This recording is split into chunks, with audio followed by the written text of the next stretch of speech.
Muy buenos días, estimadísima señorita, señores estudiantes. Me da muchísimo gusto realmente volverlos a saludar en esta nueva jornada de trabajo. Para mí siempre es un verdadero gusto y un verdadero placer volvernos a encontrar con ustedes, aún sabiendo que modestamente puedo aportar a la formación académica de ustedes como buenos ingenieros e ingenieras forestales, pero sobre todo me alienta la idea de poder aportar modestamente a la formación integral de ustedes como buenas personas, como buenos seres humanos.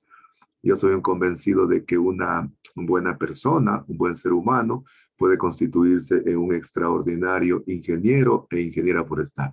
Así que la más cordial bienvenida. Me voy a permitir entonces registrar la lista.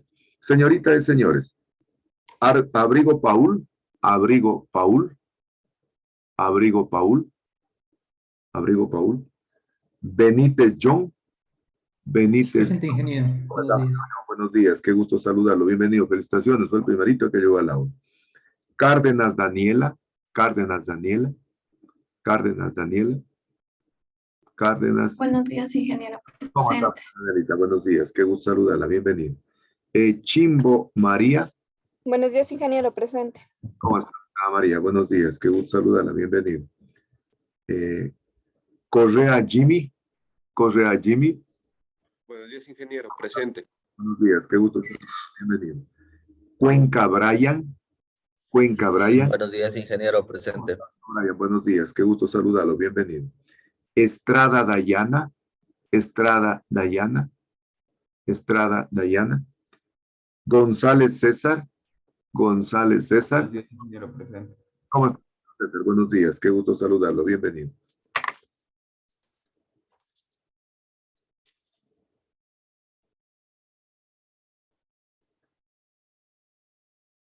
Gualán Sheni, Gualán Sheni, Gualán. La compañera me manifestó que está tratando de ingresar, pero está mal con la plataforma.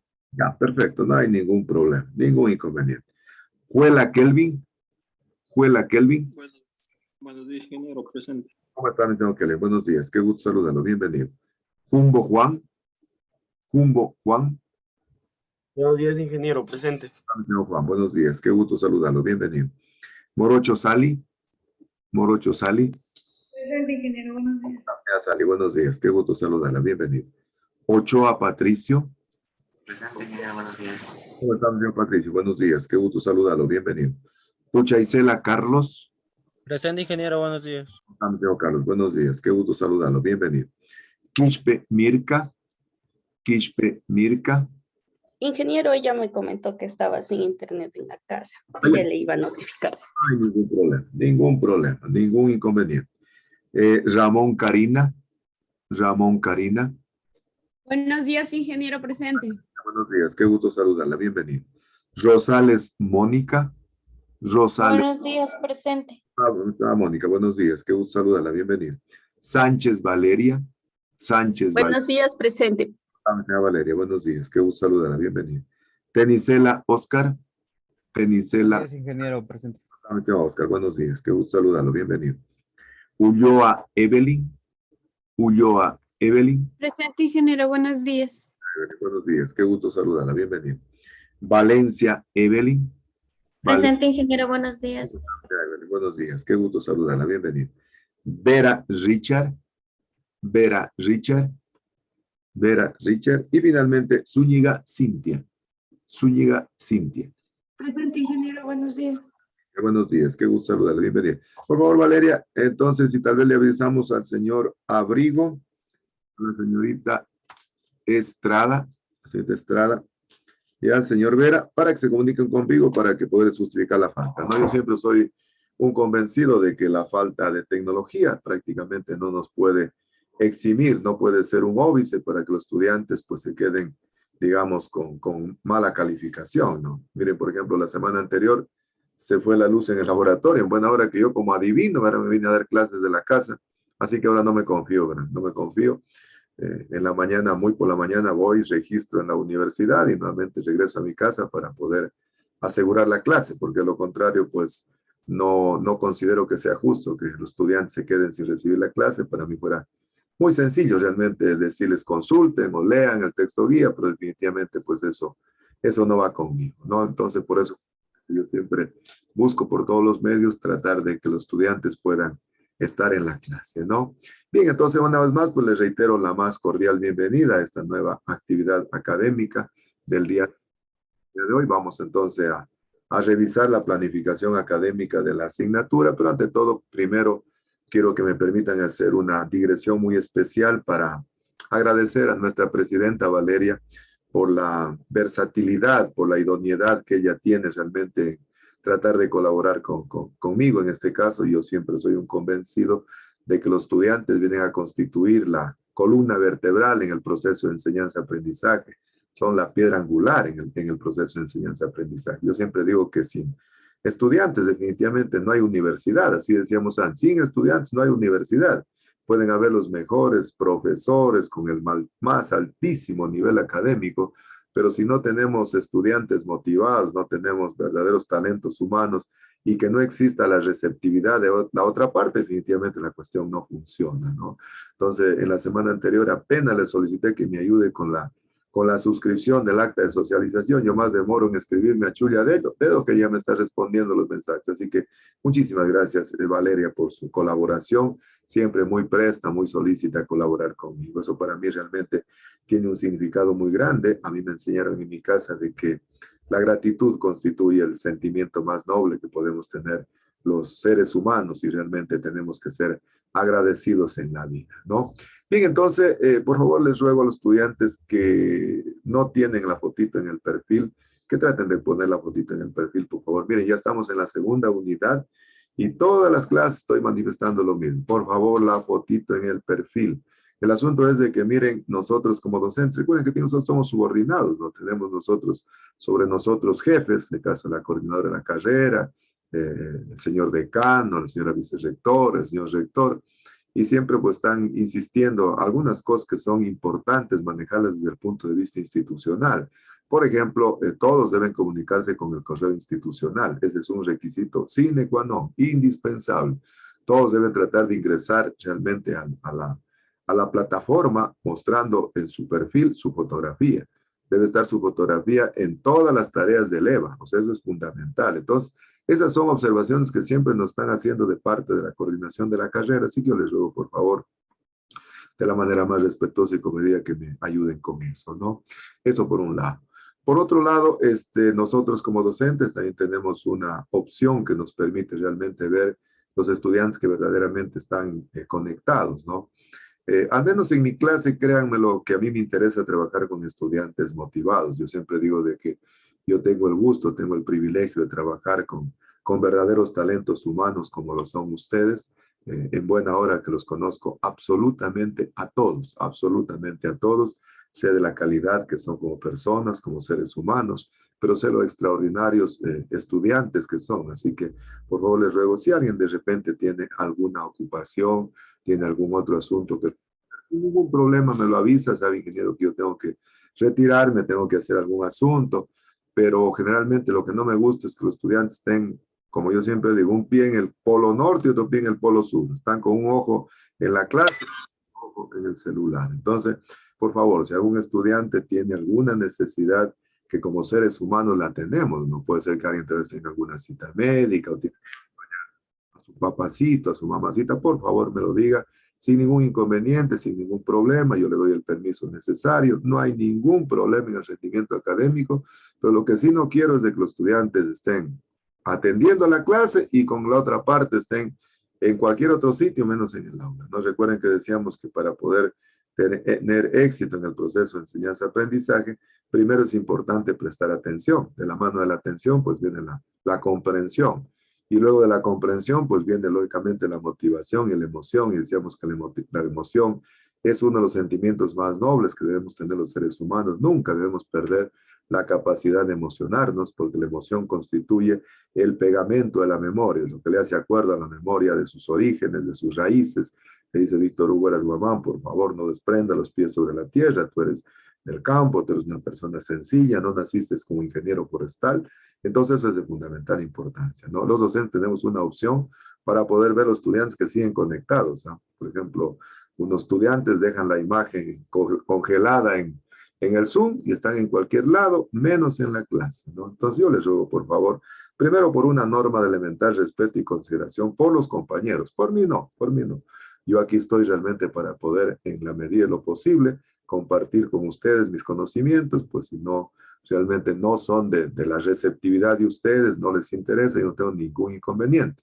Yo puedo quedar con un estudiante que verdaderamente quiera aprender, que verdaderamente quiera realmente superarse académicamente, y si algún estudiante, pues por A o B circunstancia, vuelvo a repetir, tiene alguna complicación, alguna urgencia que realizarla, por favor, solo me la dice ingeniero, sabe que tengo que retirar, sin ningún problema, sin ningún inconveniente, por favor, ¿sí? Pero lo que no quiero es de que estén, o están en mi clase o no están en mi clase. Yo siempre veo que algunos con ansias piden realmente volver a la educación presencial.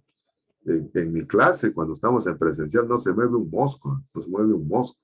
Entonces, yo les ruego por favor, entonces, que tratemos de ser respetuosos primero con uno mismo y después con los compañeros, con las compañeras, ¿no?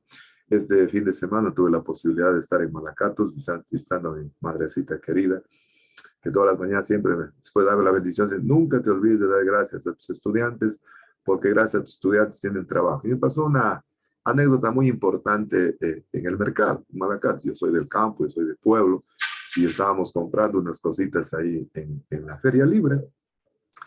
Y ustedes saben que hoy todo el tiempo se anda con la mascarilla, ¿no? Entonces, hasta cierto punto, pues es una medida de responsabilidad que tenemos primero con nosotros mismos y con los demás, ¿no? Recuerden que la pandemia aún no ha terminado. Dicen que en Europa la cuestión está recrudeciendo, que en Alemania están volviendo a tomar medidas de confinamiento extremo, ¿verdad? Entonces hay que tener mucho cuidado.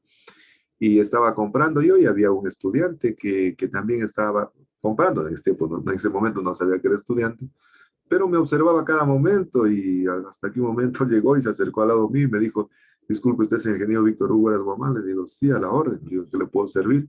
Dice, yo fui estudiante suyo en el virtual. Dice. Entonces, imagínense, o sea, no nos conocemos, somos entes desconocidos. Entonces, le digo, ¿y en qué ciclo está? Dice, estoy en tercer ciclo ya. Usted me dio clase, dice, en primer ciclo de introducción forestal, y usted nos decía que es de Malacatos. Dice, yo también soy de Malacatos. Bueno, estudié en el Manuel José Rodríguez, en el colegio que yo estudié, y conversamos un largo rato, ¿no? Y me dice, ingeniero, lo que yo más me acuerdo de usted son sus clases de motivación. El resto no me acuerdo nada.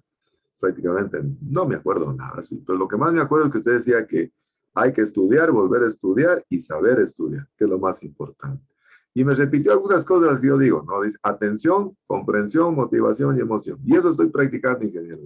Porque yo le decía a él, y ya después ya me acordé, usted es Diego Rojas. Sí, ingeniero. Entonces después ya me acordé quién era y le digo, claro, usted estudió en el Manuel José Rodríguez. Yo le decía a usted que no me puede hacer quedar mal, porque los del MJR, como decimos en Malacatos, pues somos estudiantes, en primer lugar, sacrificados, somos muy humildes, muy sencillos. La mayor parte provenimos del campo, vamos a estudiar en ese colegio porque no hay posibilidades para salir a la ciudad de Loja. Y le digo, por lo tanto, hay que tratar de demostrar de lo que estamos hechos, ¿no? Sí, ingeniero, eso estoy haciendo. Oiga, me dio tanto gusto y dije, voy a compartir con mis estudiantes. Miren, primero, a veces en esta virtualidad somos entes desconocidos, ¿no? Pero por otro lado, me agrada mucho que realmente llegue el mensaje en los estudiantes, ¿no? Entonces eso les quería pedir, por favor, de antemano. Ya digo, si a un estudiante sin ningún problema tiene alguna ocupación que realizar, con todo gusto, sin ningún problema, me lo dice nomás, se va, se ausenta, pero lo que no quiero es de que realmente o estemos con la cámara apagada haciendo cualquier otra cosa, o estemos con dos dispositivos en cualquier cosa, menos en la clase, ¿no? Bien, entonces el día de hoy vamos a completar la segunda parte de la clase de medios de cultivo que habíamos iniciado en la clase anterior. Y justamente el día martes, después de la clase que tuve con ustedes, el día miércoles yo generalmente tengo todo el día para dedicarlo al proyecto de investigación. Y ese día dedico tiempo para atender a mis tesistas. En este año académico tengo 8 tesistas y posiblemente tenga 2 más de agronomía. Y por eso les contaba que coincidencialmente el día miércoles en la tarde me visitó un estudiante de 9º ciclo de la carrera de agronomía, ella es del régimen 2009, y me dice, ingeniero, sabe que usted no me dio clase de biotecnología, pero quiero hacer la test con usted. Y le digo, ¿en qué quiere hacer? Dice, quiero hacer ingeniero en papa. Dice, tenemos 14 variedades de papa con un proyecto de investigación de un docente en la carrera, y él quiere conservarlas a través de crioconservación. Y les pregunto a ustedes, ¿qué es la crioconservación? Para poder matizar la mañana. ¿Qué es la crioconservación? ¿Ah? Eso de estar en el glosario. Recuerden que el glosario no es para tenerlo de adorno, ¿verdad? El glosario hay que saberlo de memoria, porque es una forma de articular el conocimiento y de los resultados de aprendizaje. Entonces, a ver, dice ingeniero, quiero hacer en crioconservación. ¿Qué es la crioconservación? ¿Verdad? Proceso de enfriar o para enfriar y almacenar las células, tejidos u órganos a temperaturas muy bajas. Qué extraordinario, qué bonito, fabuloso. Oiga, me encanta a mí cuando los estudiantes son así contestatarios, están realmente en la jugada, están atentos. Claro, entonces le decía a ella, crioconservación, muy bien, Evelyn, es la conservación de tejidos a la temperatura del nitrógeno, menos 153 grados centígrados. Entonces, ¿qué quieren hacer ellos? ¿Verdad? Quieren conservar 14 variedades de papa en forma de callo, Entonces, lo que le decía a ella, le digo, verá, 14 variedades son muchas, le digo, priorice 2 o 3, porque generalmente ustedes con la nueva reglamentación que tienen en la universidad no pueden pasarse la tesis de 400 horas, ¿no? Entonces, igual les digo a ustedes, ya deben ir pensando más o menos en lo que puede ser su tesis. Y trabajamos durísimo, Berenzatar, trabajamos durísimo en revisar concentraciones. Y justamente quiero iniciar la clase del día de hoy con una pregunta introductoria para que ustedes la puedan realizar y que justamente todo radica a partir de la célula, ¿no? Todo radica a partir de la célula, ¿no? Entonces le decía a ella, mire, todo, así que la mandé a estudiar. Le digo, si Dios lo permite, el próximo miércoles, y solo los miércoles atiendo a los tesistas, le digo, si Dios lo permite, el próximo miércoles nos volvemos a ver en el laboratorio, pero quiero que me lea crioconservación y quiero que me lea todo lo relacionado con células, ¿no? Entonces, quería contarles a ustedes aquello, porque miren, aquello se aplica en la vida diaria, ¿no? Y quiero comenzar entonces la clase del día de hoy compartiendo con ustedes una pregunta introductoria para que todos puedan participar, pero que es la clave, miren, de todo en biología, que es la clave de todo en cultivo de tejidos vegetales. No sé si están observando, por favor, en la pantalla. ¿Están observando en la pantalla? Sí, ingeniero. Entonces voy a hacer una pregunta introductoria para poder matizar la mañana. La pregunta introductoria para mí siempre tiene un objetivo fundamental, que es conectar la mente, ¿no? Conectar la mente del estudiante para estar atentos realmente a lo que vamos a trabajar el día de hoy. La pregunta dice así, tienen 15 segundos para contestar. ¿Cómo se llama el científico que acuñó por primera vez el término de células? ¿Robert Hooke, Johannes Kepler, Gregor Mendel o Isaac Newton? ¿Cuál fue el que patentó la célula? ¿Cuál fue? Robert Hooke. Robert Hooke. ¿Se acuerdan en qué año? Robert Hooke patentó la célula? A ver. ¿En qué año Robert Hooke patentó? 1665. 1665. Qué lindo, qué hermoso, qué extraordinario, estimadísimas señoritas. Por eso no me equivoco en decir que yo trabajo con verdaderos talentos humanos. Ustedes para mí son talentos humanos.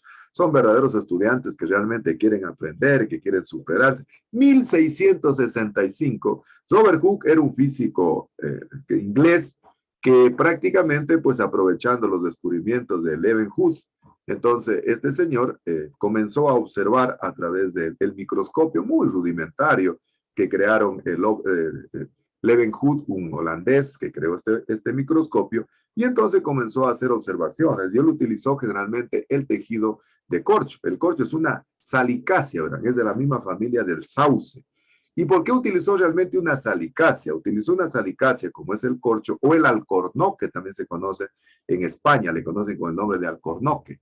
Una de las características que tienen las salicáceas, ustedes saben, yo creo que ustedes ya estudiaron anatomía de la madera. Una de las características que tienen las salicáceas es de que tienen grandes espacios intercelulares, es decir, son maderas de baja densidad. Entonces, lo que Robert Hooke observó generalmente era el paraplasma, es decir, la parte ergástica, la parte muerta de las células, y por lo tanto, por ello las observó como celdillas, las observó como un verdadero panal, porque lo que estaba observando era la pared celular, es decir, la parte muerta de la célula, y como tenían la forma de celdillas, entonces les dio el nombre de célula. Posteriormente vinieron otros investigadores, por ejemplo, luego vino Virchow. Virchow vino y le cambió el nombre de célula y dijo, no se llaman células, señores, se llaman utrículas. Después vino otros científicos, no se llaman ni células ni utrículas, se llaman vesículas. Pero finalmente se acuñó el nombre de células descubierto por Robert Hooke, entonces, en el año 1665. Y todo prácticamente en torno al cultivo de tejidos vegetales se reúne o se confluye en torno a la célula. Entonces, por eso le decía a esta señorita, me lee para el próximo miércoles todo lo relacionado con las células, todo lo relacionado con las células. Entonces, el cultivo de tejidos vegetales basa o el fundamento realmente es las células. Y por eso entonces el día de hoy vamos a continuar con la segunda parte del análisis de la composición química de los medios de cultivo. Yo les decía a ustedes que el éxito del cultivo de tejidos vegetales radica en algunos aspectos, ¿no? Pero generalmente entre los principales, claramente está la composición química del medio de cultivo y decíamos también las condiciones ambientales, es decir, las condiciones de asepsia. Y dentro de la composición química del medio de cultivo, generalmente decíamos que un medio de cultivo, en definitiva, viene a constituir lo que el suelo es para una planta cuando está creciendo y vivo. Es decir, el medio de cultivo es aquel que suministra todos los compuestos orgánicos e inorgánicos cuando el explante está siendo inoculado in vitro. Y desde esa perspectiva les decía que en el año 1962, Murashige y Skug, dos investigadores japoneses, estos señores llegaron a patentar un medio de cultivo que universalmente se conoce con el nombre de medio de cultivo de Murashige y Skug, o que se lo sintetiza con las letras MS. Entonces, el próximo lunes, que estamos, creo, 6 de diciembre, vamos a realizar la práctica número 2 en el laboratorio y decíamos que la vamos a hacer de manera inversa. Va a empezar primero el grupo 3, luego el 2 y el 1, y la ingeniera Magalita les va a hablar en el laboratorio sobre la preparación del medio de cultivo de Murashige y Skug o el medio de cultivo de MS. ¿Cómo nace este medio de cultivo? Decíamos que nace en base a un análisis bromatológico que se hizo en una hoja de tabaco y en función del análisis químico que se hizo en la hoja de tabaco, se llegó a determinar que la planta de tabaco requería in vivo los elementos nutritivos y que luego realmente se trató de patentarlos o de ponerlos de manera sintética en un medio de cultivo. Y decíamos que básicamente eran 8 componentes, ¿no? Las sales inorgánicas, dentro de eso las macro y micronutrientes que habíamos estudiado la semana anterior, las vitaminas, los reguladores del crecimiento, los aminoácidos o suplementos orgánicos, los carbohidratos y el agua. Y en esta clase vamos a estudiar el 7 y el 8, que es el agente solidificante y los suplementos no definidos. Vuelvo a repetir entonces de que el medio de cultivo viene a constituir para el explante lo que generalmente el suelo es para la planta cuando está creciendo in vivo. Y desde esa perspectiva, entonces, los medios de cultivo pueden tener 3 formas de presentación. Es decir, desde el punto de vista de la consistencia, los medios de cultivo pueden presentar 3 formas. Puede ser un medio de cultivo líquido, puede ser un medio de cultivo sólido y puede ser un medio de cultivo de 2 fases. Entonces, en la práctica del próximo lunes, ustedes van a hacer la preparación de un medio de cultivo MS líquido y sólido. Vamos a tratar de ver si podemos hacer los 2 medios de cultivo y entonces vamos a ir viendo las características que tiene cada uno de ellos. Yo les había señalado a ustedes en el encuadre de que generalmente mi sílabo está íntimamente articulado al documento guía y a los contenidos teóricos y a las prácticas, de tal manera que el estudiante va comprendiendo y entendiendo la parte teórica y la vamos complementando con la parte práctica. Entonces vamos a ver las características que tiene un medio de cultivo líquido. El medio de cultivo líquido es aquel que no tiene en su composición química agar. Ya vamos a ver más adelante qué es el agar. El agar generalmente es un compuesto orgánico que se aísla de las algas marinas y que le viene a dar una consistencia al medio de cultivo. Generalmente el medio de cultivo líquido no lleva agar, pero para que el explante no se sumerja en el interior del medio de cultivo y pueda morir por falta de oxigenación, generalmente se coloca un caballete de papel filtro. Ese caballete de papel filtro se lo coloca en el interior del tubo de ensayo y luego se coloca el medio de cultivo hasta una altura determinada. De tal manera que el explante se coloca sobre el caballete del medio de cultivo. ¿Cómo suben los nutrientes al explante? Los nutrientes realmente suben por capilaridad, es decir, por ósmosis. Los nutrientes se van traslocando a través del papel filtro y suben hasta el explante. Es decir, de manera análoga o de manera comparativamente similar a lo que la planta sucede in vivo. Generalmente, ¿cómo le llega el agua al ápice terminal? de un árbol de eucalipto que tiene 40, 50 metros de altura. Va subiendo el agua por capilaridad, es decir, de forma osmótica el agua y los elementos nutritivos se van traslocando. El agua por los vasos del xilema y los elementos inorgánicos, y generalmente los compuestos orgánicos a través de los vasos del floema. De eso voy a explicar en una clase que estoy preparando exclusivamente para preparar sobre lo que es generalmente el floema y el xilema.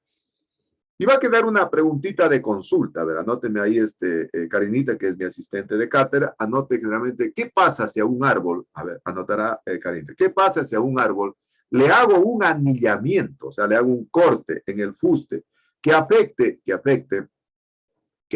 al floema, que afecte al cambium o que afecte al xilema? Repito, ¿qué pasa si a un árbol le hago un anillamiento, es decir, un corte, una incisión, una ranura, que afecte al floema, que afecte al cambium o que afecte al xilema? ¿Me copió Karinita?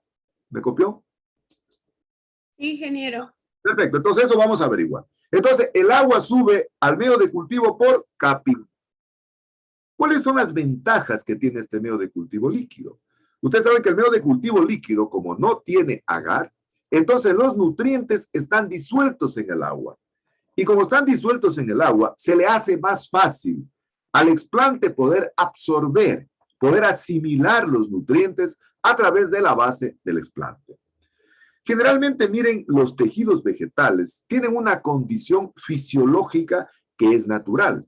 Generalmente, cuando uno produce una herida en un tejido, ya sea de manera intencionada o de manera, qué sé yo, natural o accidentada, generalmente el tejido, una vez que es lastimado, inmediatamente comienza a generar un exudado.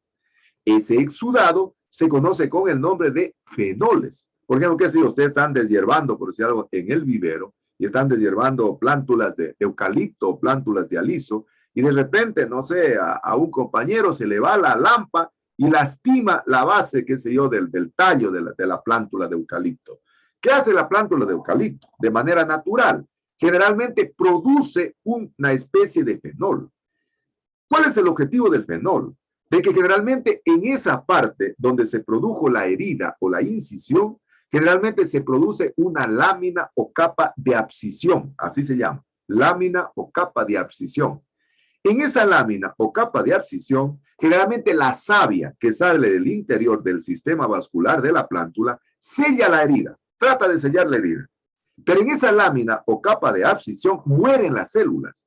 Y al morir las células, entonces los microorganismos que están en la parte externa, generalmente los hongos se reproducen por esporas. Entonces pondrán ahí en el glosario, espora es el cuerpo reproductivo o el cuerpo vegetativo de un hongo para el glosario. Entonces una espora es el cuerpo vegetativo o el cuerpo reproductivo de un hongo.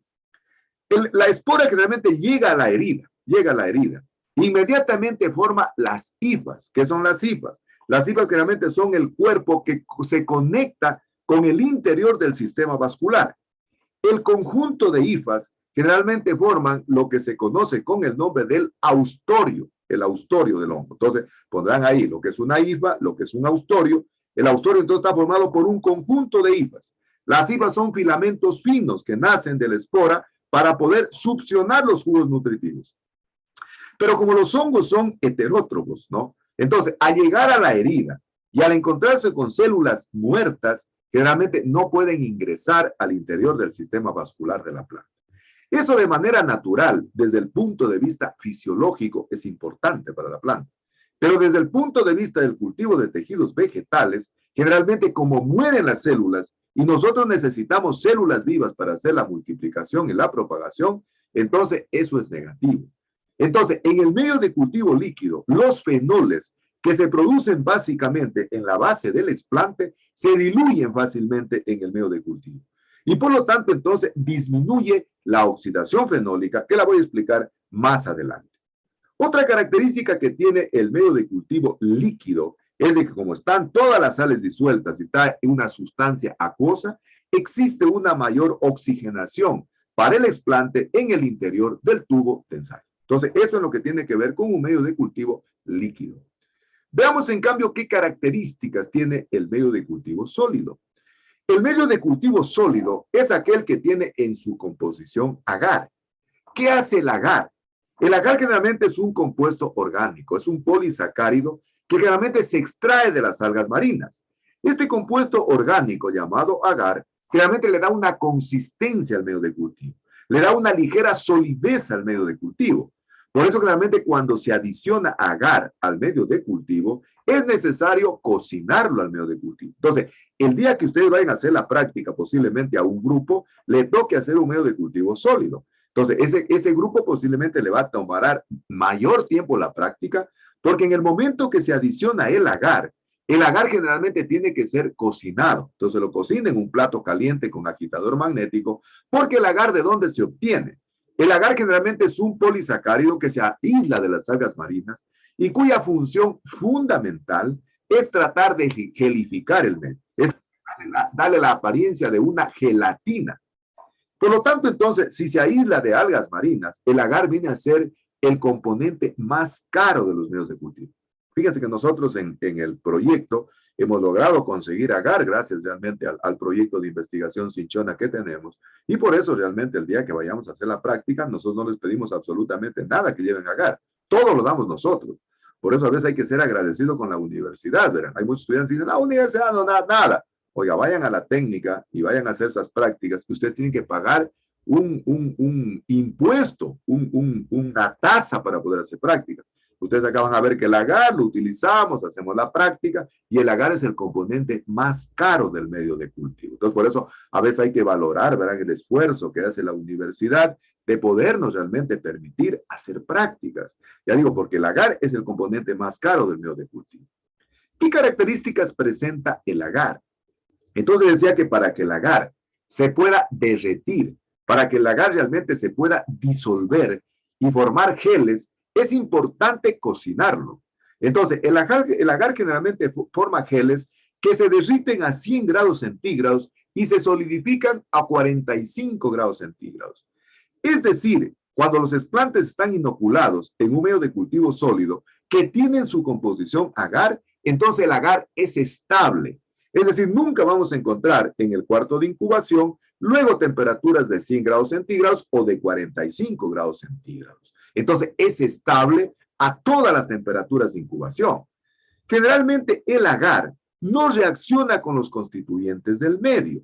Es decir, no aporta mayor cantidad de nutrientes al medio. Solo le sirve como un soporte. Solo le sirve realmente como un sostén para mantenerse anclado al medio de cultivo al esplante.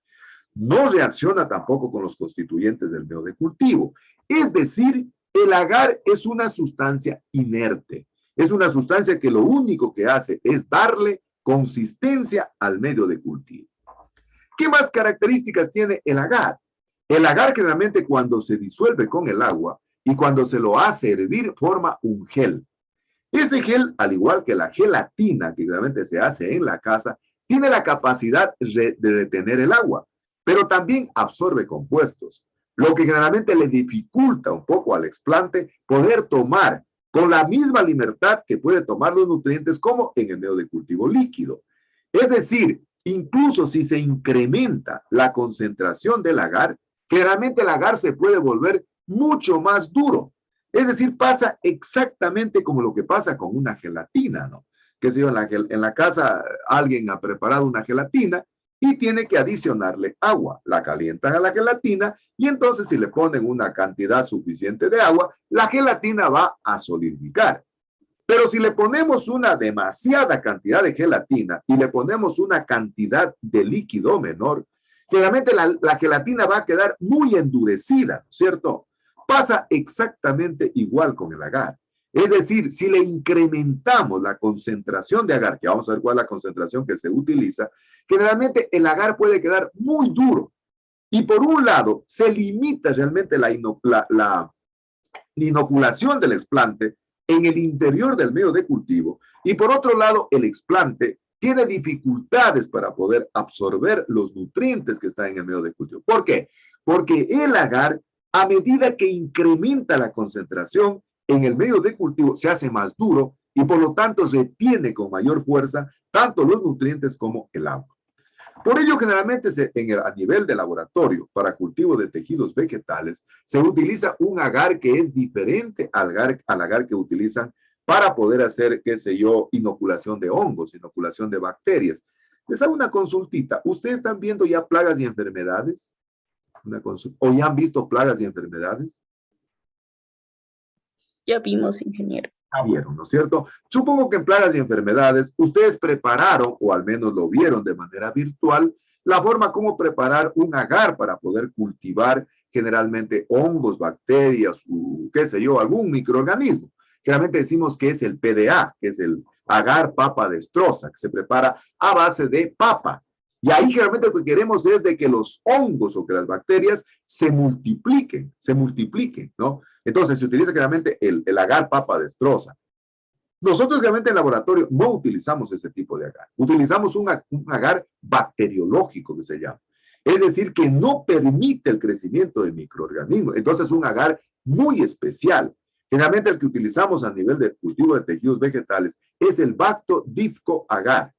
Y se utiliza en concentraciones que van de 0,6 al 0,8%. Como ustedes ya están estudiando lo que es una concentración, porcentaje peso y porcentaje volumen, ya se imaginan cómo es preparar concentración de agar al 0,6 al 0,8%. Presten atención a la ingeniera cómo prepara la concentración del agar, porque sobre eso voy a tomar el segundo examen de la asignatura, que va a ser de manera oral, va a ser de manera práctica. Va a ser solo sobre concentraciones, porcentaje peso y porcentaje volumen. Y si ya las condiciones lo permiten, lo vamos a hacer presencial en el laboratorio. Si va a llegar cada estudiante y va a ir dando su pruebita de manera práctica en el laboratorio. ¿Cómo se prepara? Por ejemplo, digo agar, Bacto Difco agar, al 0,6%, al 0,7%, al 0,8%. Eso tienen que manejarlo al revés y al derecho. Es decir, la concentración usual es de 0,6 a 0,8%. Si generalmente la concentración es más baja, por ejemplo, 0,4%, el medio de cultivo queda sin solidificar.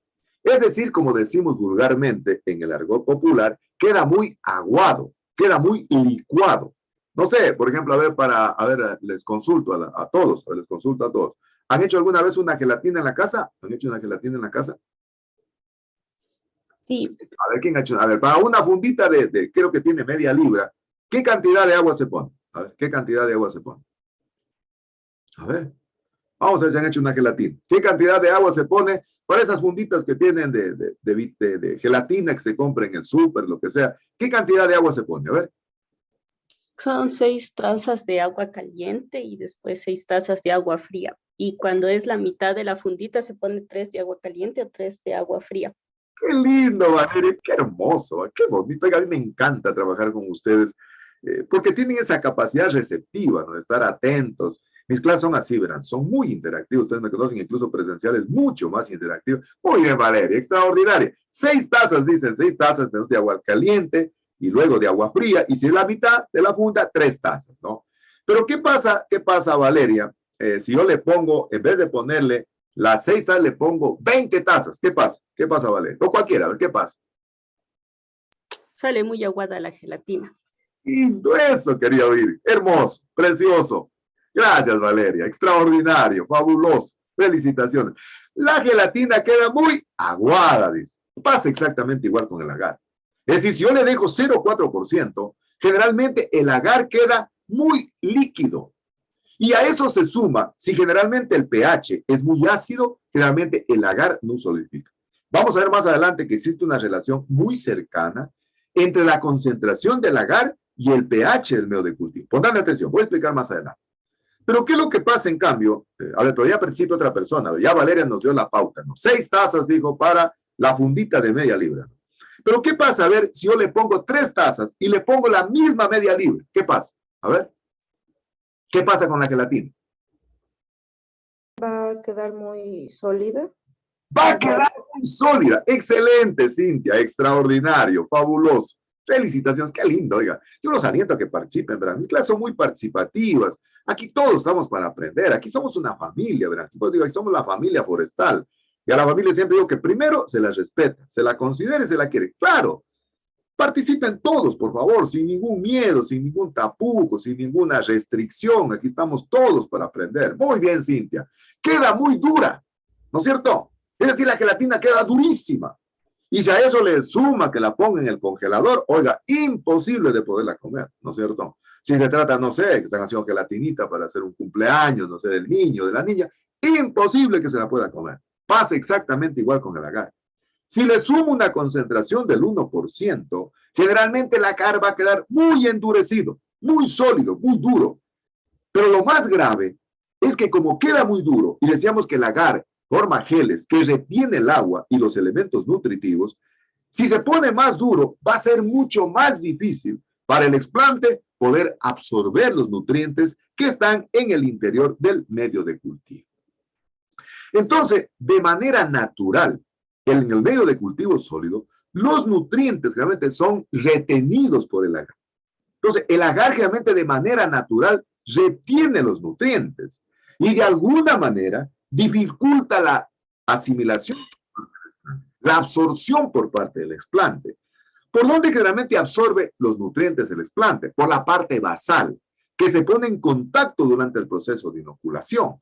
Por eso entonces, si el agar está muy duro, se le dificulta al explante poder absorber los nutrientes. Pero la otra cuestión o la otra desventaja que tiene el medio de cultivo sólido es que, como ya expliqué, los fenoles realmente se producen en la base de la herida. Y como la base de la herida, la base del explante, está en contacto con el medio de cultivo, generalmente los fenoles que se producen en el explante no se logran difundir con el medio de cultivo líquido. Es decir, se acumulan. Y eso ustedes van a ver posiblemente cuando veamos la tercera práctica. Vamos a ver claramente que en el medio de cultivo sólido, generalmente los fenoles van a quedar sectorizados, ubicados solo en la base del explante y generalmente no se van a difundir como en el medio de cultivo líquido. Otra desventaja que tiene, a diferencia del medio de cultivo líquido, es de que existe menor disponibilidad de oxígeno en el explante. Si existe menor disponibilidad de oxígeno en el explante, entonces hay menor oxigenación también para el explante. Es decir, el explante tiene menor contacto con el medio de cultivo. Y por lo tanto, incluso si el agar es muy endurecido, incluso el explante puede morir por inanición. En este caso, por falta de oxígeno. Decíamos que inanición, falta de alimento. Muerte por falta de alimento. Les decía que existe o se establece una relación muy directa entre el pH y la concentración del agar. Entre el pH y la concentración del agar. Vamos a poner algunos casos. Vamos a hacer algunos parangones, algunas comparaciones, algunos símiles, algunas similitudes, ¿no? Si yo tengo realmente un medio de cultivo que lo he preparado con la concentración correcta de agar, dijimos que la concentración correcta de agar es de 0,6 a 0,8%. Si yo le pongo 0,6% de agar, el medio de cultivo debería solidificar sin ningún problema. Pero si no solidifica, generalmente es porque el pH del medio de cultivo es ácido. El pH del medio de cultivo es ácido. Entonces, hay una relación muy estrecha, hay una relación muy cercana entre la concentración del agar y el pH del medio de cultivo. Generalmente el pH ideal del medio de cultivo está entre 5 a 6,5. 5 y 6,5. Es decir, casi un pH neutro, ¿no? ¿Se acuerdan que decíamos que en el campo es muy difícil realmente corregir el pH o demora mucho tiempo, ¿no? ¿Se acuerdan qué utilizábamos cuando un suelo generalmente tiene más de 7? Es decir, es un suelo alcalino. ¿Qué utilizábamos para bajar el pH? A ver, ¿qué utilizábamos para bajar el pH del suelo? A ver, ¿quién me hace acuerdo? A ver, Richard, creo que... Materia orgánica. Materia orgánica, ¿no es cierto? En el pH alcalino, generalmente predominan los iones OH, es decir, los iones oxidrilos. Y una manera de bajar generalmente el pH es adicionando un compuesto que tenga, en este caso, iones hidrógeno. Y la materia orgánica es ácida. Y entonces, generalmente, con el ácido, baja el pH. Pero eso generalmente decíamos que en el campo tarda un tiempo, ¿no? Entonces, para poder bajar el pH del suelo, utilizamos materia orgánica. Pero en cambio, ¿qué pasa si el pH del medio de cultivo es 3 o es 4? ¿Cómo subo el pH del suelo, de un suelo que tiene de 3 a 4? ¿Cómo hago para subirlo a neutro? ¿Qué hago en cambio? ¿Qué hago? A ver, estudiantes sexto ciclo de carrera de ingeniería forestal que ya siguieron suelos. A ver, ¿qué hago para subir el pH? A ver, se me fueron. Nitrógeno. Compuestos a base de calcio. Nitrógeno a base de Calcio. calcio. Por ejemplo, cal, ¿no es cierto? Cloruro de calcio. Adiciono cal. ¿Por qué realmente adiciono cal? Porque generalmente en el suelo existe un predominio de iones hidrógeno y necesito neutralizarlos con iones OH. Entonces, ¿qué le adiciono? Cal, por ejemplo. Y la cal sabemos que es alcalina. Y en el momento de subirle la alcalinidad, se incrementan los iones OH y subimos realmente el pH. ¿Qué pasa en el medio de cultivo? Eso realmente en el suelo demora tiempo, ¿verdad? Algunos suelos que son anegados, por ejemplo, puede demorar hasta más de un año, ¿verdad? El pH se corrija. Mínimo 6 meses para poder corregir el pH. El pH ideal del medio de cultivo es 5 a 6,5. Pues darán atención el día que la ingeniera haga la práctica. Y les va a decir, si el pH es muy alto, generalmente utilizamos ácido clorhídrico para bajar el pH. Es decir, ¿por qué? Porque en el pH alto sobrepasan los iones oxidrilo. Y necesitamos neutralizar con iones H para bajar el pH del medio de cultivo. Entonces la ingeniera va a utilizar ahí ácido clorhídrico, por ejemplo, ácido sulfúrico. Es decir, utilizamos un ácido para bajar el pH. Pero si el pH es muy ácido, ¿no? Menor a 5, para subir el pH la ingeniera va a utilizar, por ejemplo, hidróxido de sodio, hidróxido de calcio. Pero inmediatamente el pH se va a corregir. Ese día la ingeniera va a utilizar un papel pHímetro, es decir, un papel colorimétrico que permite determinar el pH. Entonces, miren, de manera automática, en el instante, se permite ajustar el pH, utilizando ya sea un ácido o utilizando una base. El ácido para neutralizar el pH desde la parte alta hasta la parte neutra, y en cambio, en este caso, con una base, a base de calcio, a base de sodio, a base de magnesio, subimos en cambio el pH para poderlo neutralizar. Porque el pH, entonces, ideal del medio de cultivo está entre 5 y 6. Entonces, ya saben por qué ese día la ingeniera le va a adicionar, por ejemplo, no sé, hidróxido de sodio o tal vez ácido clorhídrico. Ustedes ya saben realmente por qué se adiciona aquello, porque el pH del medio de cultivo ideal está entre 5 a 6,5. Eso es una banda realmente donde se maneja el pH. Esos son los rangos que se maneja el pH, pero lo importante es de que se corrige inmediatamente el medio de cultivo. Si yo tengo un pH en el medio de cultivo entre 4,5 a 4,8, y si yo le adiciono la cantidad correcta de agar, 0,6%, el agar no gelifica. Y no gelifica porque el pH es ácido, porque el pH es ácido. Entonces, de manera natural, pongan atención, ¿verdad? De manera natural, el pH del medio de cultivo, luego del autoclaveado, es decir, luego de autoclavear en el interior del autoclave, el medio de cultivo, ya sea líquido o sólido, generalmente el pH de manera natural desciende entre 0,3 a 0,5 unidades, ¿verdad? 0,3 a 0,5 unidades, no 3 a 5, 0,3 a 0,5 unidades. Es decir, si yo parto de un pH 6, generalmente después del autoclaveado, puedo tener un pH de 5,7, qué sé yo, 5,5 tranquilamente, que es el pH que a mí me interesa y que es el ideal para trabajar en cultivo de tejidos vegetales. Si yo tengo en cambio un pH ácido, menor a 5 o alto, que sé yo, más de 7, generalmente se frena el crecimiento y desarrollo de las plantas. Las plantas realmente de manera natural necesitan un pH neutro, es decir, 7. Pero si yo tengo un pH muy ácido, 4 digamos, 4 o 5, o tengo un pH muy alcalino, sobre 7, la planta frena su crecimiento y desarrollo. De manera particular, cuando la planta está creciendo in vitro. Y si yo la dejo a la planta, ya sea en un medio de cultivo muy ácido o muy alcalino, la planta va a morir por fitotoxicidad. Es decir, se va a incrementar la toxicidad del medio de cultivo y por lo tanto la planta o la desplante está condenado a morir.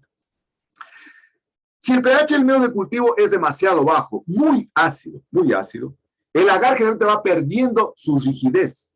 Es decir, generalmente existe una precipitación de las sales. Es decir, a medida que disminuye el pH del medio de cultivo, generalmente la consistencia de un medio de cultivo sólido, comienza a disminuir, comienza a licuarse el medio de cultivo. Por eso generalmente no se recomienda almacenar por mucho tiempo los tejidos en incubación. Una incubación muy prolongada de los explantes puede hacer que el pH disminuya. Y al disminuir el pH, una muestra o un síntoma de darse cuenta de aquello, generalmente es de que el pH se comienza a licuar, se comienza a volver más líquido. Si eso sucede, y no cambiamos el explante a un medio de cultivo fresco, en donde ajustemos adecuadamente el pH, el explante va a morir por una excesiva toxicidad que existe en el interior del tubo o en el interior del frasco de vidrio donde está inoculado el explante. Por ello, si eso sucede, inmediatamente hay que volver a preparar un nuevo medio de cultivo, ajustando nuevamente el pH para hacer el traspase, el subcultivo, entonces, de ese explante a un medio de cultivo fresco. Generalmente tiene que ver mucho la calidad del agar, pero a medida que se incrementa la calidad del agar, también aumenta su costo, ¿no? Los agares, mientras más gelificados, mientras más pureza tienen, son mucho más caros, ¿no? Por ejemplo, hablemos del Gelray. El Gelray realmente es un agar altamente purificado. Forma geles totalmente translúcidos, muy claritos. Incluso a veces uno no distingue entre el vidrio y el agar. Se utiliza muchas veces para hacer inoculación, qué sé yo, de explantes muy pequeñitos el Gelray. Incluso se puede utilizar en concentraciones de la mitad del agar común y corriente, Bacto disco agar. Se puede utilizar en concentraciones incluso del 0,2%. Pero generalmente este es un agar altamente con una pureza muy elevada, pero también con un costo muy elevado. Porque los geles son muy translúcidos, son prácticamente imperceptibles al agar y permite inoculación especialmente del explante muy fácilmente, ¿no? Sin embargo, es muy caro, es muy caro. Si el agar generalmente es el producto más caro del medio de cultivo, se han hecho muchos ensayos, muchos esfuerzos por tratar de reemplazar el agar. Y como el agar solo cumple una función mecánica, una función de sostén, una función realmente de poder mantener anclado al explante en el medio de cultivo, hay muchas investigaciones en la literatura que se han hecho probando diferentes compuestos orgánicos, diferentes carbohidratos. Por ejemplo, utilizando harina de maíz, almidón de maíz, harina de yuca, diferentes harinas. Yo me acuerdo que en alguna oportunidad yo hice un trabajo de investigación probando diferentes almidones, ¿verdad? Me fui al mercado, ahí en el centro comercial, en la parte alta, hay un sitio donde ven solo harinas, ¿verdad? Y compré harina de maíz, harina de yuca, harina de arroz, chuno. Compré una cantidad de productos orgánicos para ver si podíamos reemplazar el agar. Hicimos un ensayo en el laboratorio, muy interesante, ¿verdad? Generalmente de todos es el chuno. No sé si conocen qué es el chuno. ¿Conocen qué es el chuno? Pues voy a hablar tanto del chuno y no sepan qué es el chuno. ¿Saben qué es el chuno? Ingeniero. Es de la chira, ingeniero, la saca. Chira, muy bien. Es de la chira. Para los que no conocen, chuta, el chuno, pues es sabrosísimo, ¿no? Sale generalmente del rizoma de la chira. La chira generalmente tiene un rizoma en la parte interna del suelo, ¿no? De donde forman las raíces. Y ese generalmente es su órgano de reserva, ¿verdad? Es prácticamente donde se almacenan los almidones. Entonces, el chuno es un almidón, pero que tiene pues ese sabor particular, ¿no? Entonces recuerdo que hice un ensayo probando diferentes harinas. Entonces, por ejemplo, la harina de yuca dio buenos resultados, pero generalmente el explante, como ustedes saben que este tipo de harinas forman lo que se conoce normalmente con el engrudo. No sé si han oído la palabra engrudo. ¿Han oído la palabra engrudo? ¿Han oído lo que quiere decir el engrudo? A ver, ¿alguien ha oído? No, ingeniero. El engrudo, miren, que realmente se prepara. ¿Ha escuchado alguien lo que es el engrudo? O sea, yo lo he entendido ese por la mezcla de la goma con el agua. Ajá, muy bien. Se hacía generalmente una goma, ¿no? Utilizando generalmente la harina, qué sé yo, la harina de yuca o la harina de maíz, ¿no? Y se utilizaba para poder con agua, se la hervía y servía para poder pegar. Yo me acuerdo en mi tiempo, pues en mi tiempo yo vivía en Calera, teníamos, es tiempo que capaz uno vivir en una casa revestida, pintada. Entonces, ¿qué se hacía? Todos los años, en el mes de agosto, que eran las fiestas de Malacatos, se aprovechaba para cambiar el papel. Entonces, empapelaba todas las paredes con el periódico y se ponía para pegar engrudos, llamados. O sea, almidón, definitivamente, almidón. almidón que era una pega, ¿no? Entonces aprovechaba y se pegaba de esa manera, ¿no? Se pegaba y el papel quedaba pegado, realmente duraba casi unos 6 meses, así ya después se comenzaba a desprender del adobe. Yo fíjense, me acuerdo que en mi niñez fue mi pasión por la lectura. Me acuerdo que todas las paredes, pues, de la casita eran de adobe, ¿no? Y para un poquito medio embellecerla, pues le poníamos papelito, ¿no? Y habían los papeles antiguísimos, me acuerdo. Y yo siempre estaba acostado a veces en noche y leía los papeles, no estaban al revés, o estaban al derecho. Y por ahí empezó mi pasión por la lectura, ¿verdad? Entonces, servía para pegar. Entonces, en el ensayo que yo hice, solidificó el medio, ¿verdad? Sí solidificó. Pero en el chuno y en el engrudo, ya saben lo que es el engrudo, el almidón de yuca, realmente el explante quedaba pegado, se pegaba el explante. Es decir, lo chupaba el explante. Y definitivamente pues le dificultaba mucho la extracción de nutrientes del medio de cultivo. El que mejor dio el chuno, ¿verdad? El chuno dio excelentes resultados. Sin embargo, yo he leído muchos trabajos de investigación de algunos investigadores un poco curiosos, ¿verdad? Que quieren abaratar el medio de cultivo porque el agar es el componente más caro del medio de cultivo y entonces han utilizado diferentes concentraciones prácticamente de chuno para poder solidificar el medio.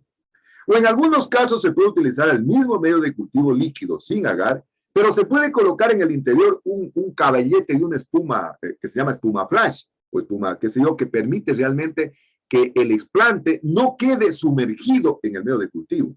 Porque si el explante queda sumergido en el interior del medio de cultivo, puede morir por falta de oxigenación.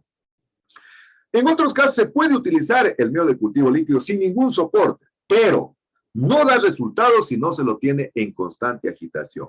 Es decir, para eso necesitamos una centrífuga para que constantemente esté agitando al medio de cultivo líquido y de esa manera el explante tenga una buena aireación. Entonces, el medio de cultivo sólido básicamente se diferencia del medio de cultivo líquido porque lleva en su composición agar. Y decíamos que el agar es un polisacárido que se aísla de las algas marinas y que lo único que hace es dar consistencia o sostén para el explante en el interior del medio de cultivo y que se utiliza en concentraciones que van de 0,6 a 0,8%. Tercer tipo de medio de cultivo de 2 fases. Este es un medio de cultivo mixto, un medio de cultivo intermedio. Realmente es una combinación entre el medio de cultivo sólido y el medio de cultivo líquido. Algunos investigadores realmente han hecho estudios probando el medio de cultivo de 2 fases. Realmente en la fase sólida se coloca en la base del tubo, en la base del recipiente de vidrio, y sobre el cual se hace la inoculación del explante. Y sobre la base, o sobre la fase líquida, generalmente se coloca una fase, en este caso, sobre la fase sólida, se coloca una fase líquida. De tal manera entonces que el explante queda una parte en el medio de cultivo sólido y otra parte queda en el medio de cultivo líquido. Entonces existe la posibilidad incluso de ir cambiando la fase líquida en función de lo que yo quiero inducir en el explante, ¿no? Este es un medio que a veces hay muchos investigadores que lo prueban, a veces cuando quieren formar brotes axilares, ¿no? Es decir, cuando quieren formar brotes adventicios. Entonces, cambian la fase líquida para por esa manera, qué sé yo, inducir una mayor cantidad, en este caso, de brotes axilares, ¿no? Ahora, justamente en el mes de diciembre, creo que es del 12 o del 13 al 16 de diciembre, ya estamos cerquita, verán, va a haber un seminario científico que lo organiza la universidad a través de la Dirección de Investigación. Y yo en el mes de marzo presenté una ponencia para ver si podía ser calificada para poder presentar esta ponencia en este evento científico que va a haber. Y más o menos hace un mes me notificaron de que ha sido aprobada la ponencia. Bueno, se tocó hacer muchos cambios hasta que al final, bueno, nos lograron aprobarla. Y justamente ya en la semana anterior me notificaron que tengo que preparar una ponencia para hacer la presentación. Y ahí voy a hablar de cayogénesis de cinchona, ¿no? Entonces, miren, ¿cuál es el objetivo? El objetivo es tener muchos brotes, tener una gran cantidad de brotes. Entonces yo voy a hablar en esa ponencia de que la inducción del callo me va a permitir a mí a futuro, que justamente es el proyecto que estamos ahora, la nueva fase del proyecto Cinchona, que es tratar de tener cayogénesis, ¿no? Es decir, la fase líquida puede ser cambiada para producir o inducir otro proceso de crecimiento. ¿Qué puede producir en el efecto la utilización ya sea de un medio de cultivo líquido o un medio de cultivo sólido? ¿No? Vamos a ver algunas implicaciones, algunas connotaciones que tiene, ya sea utilizando un medio de cultivo líquido o un medio de cultivo sólido. Ya sea que se utilice un medio de cultivo líquido o un medio de cultivo sólido, se puede producir en el desplante una condición fisiológica que se conoce con el nombre de vitrificación. Por favor, anótenla en el glosario lo que es la vitrificación. ¿Qué es la vitrificación? La vitrificación es una degeneración de la clorofila. Es decir, los tejidos sufren una degeneración de la clorofila. Como producto de esa degeneración, los tejidos toman una coloración translúcida, es decir, se vuelven blanquecinos. Por eso generalmente la vitrificación pues, se produce por un exceso de humedad en el interior del vidrio, ya sea del tubo o del frasco. Por eso dice que la vitrificación también es una hiperhidratación, es decir, porque existe un exceso de humedad en el interior del vidrio. Se llama también transformación hiperhídrica, glaucosidad, encharcamiento o vitrosidad. Es decir, el tejido, el explante, se comienza a decolorar, se comienza a degenerar la clorofila. No es una enfermedad, verán, ojo, no es una enfermedad, es una condición fisiológica. Es decir, ¿por qué se produce? Porque existe un encharcamiento, existe una hiperhidratación, existe realmente una mayor cantidad de agua en el interior del vidrio, de tal manera entonces que el tejido se puede degenerar, se puede decolorar. Entonces, hay una degeneración de la clorofila y por lo tanto entonces los tejidos se vuelven translúcidos. Ojo, no están contaminados, no están enfermos. La vitrificación es producto del exceso de humedad en el interior del medio de cultivo. Generalmente se dice que los medios de cultivo líquido vitrifican más.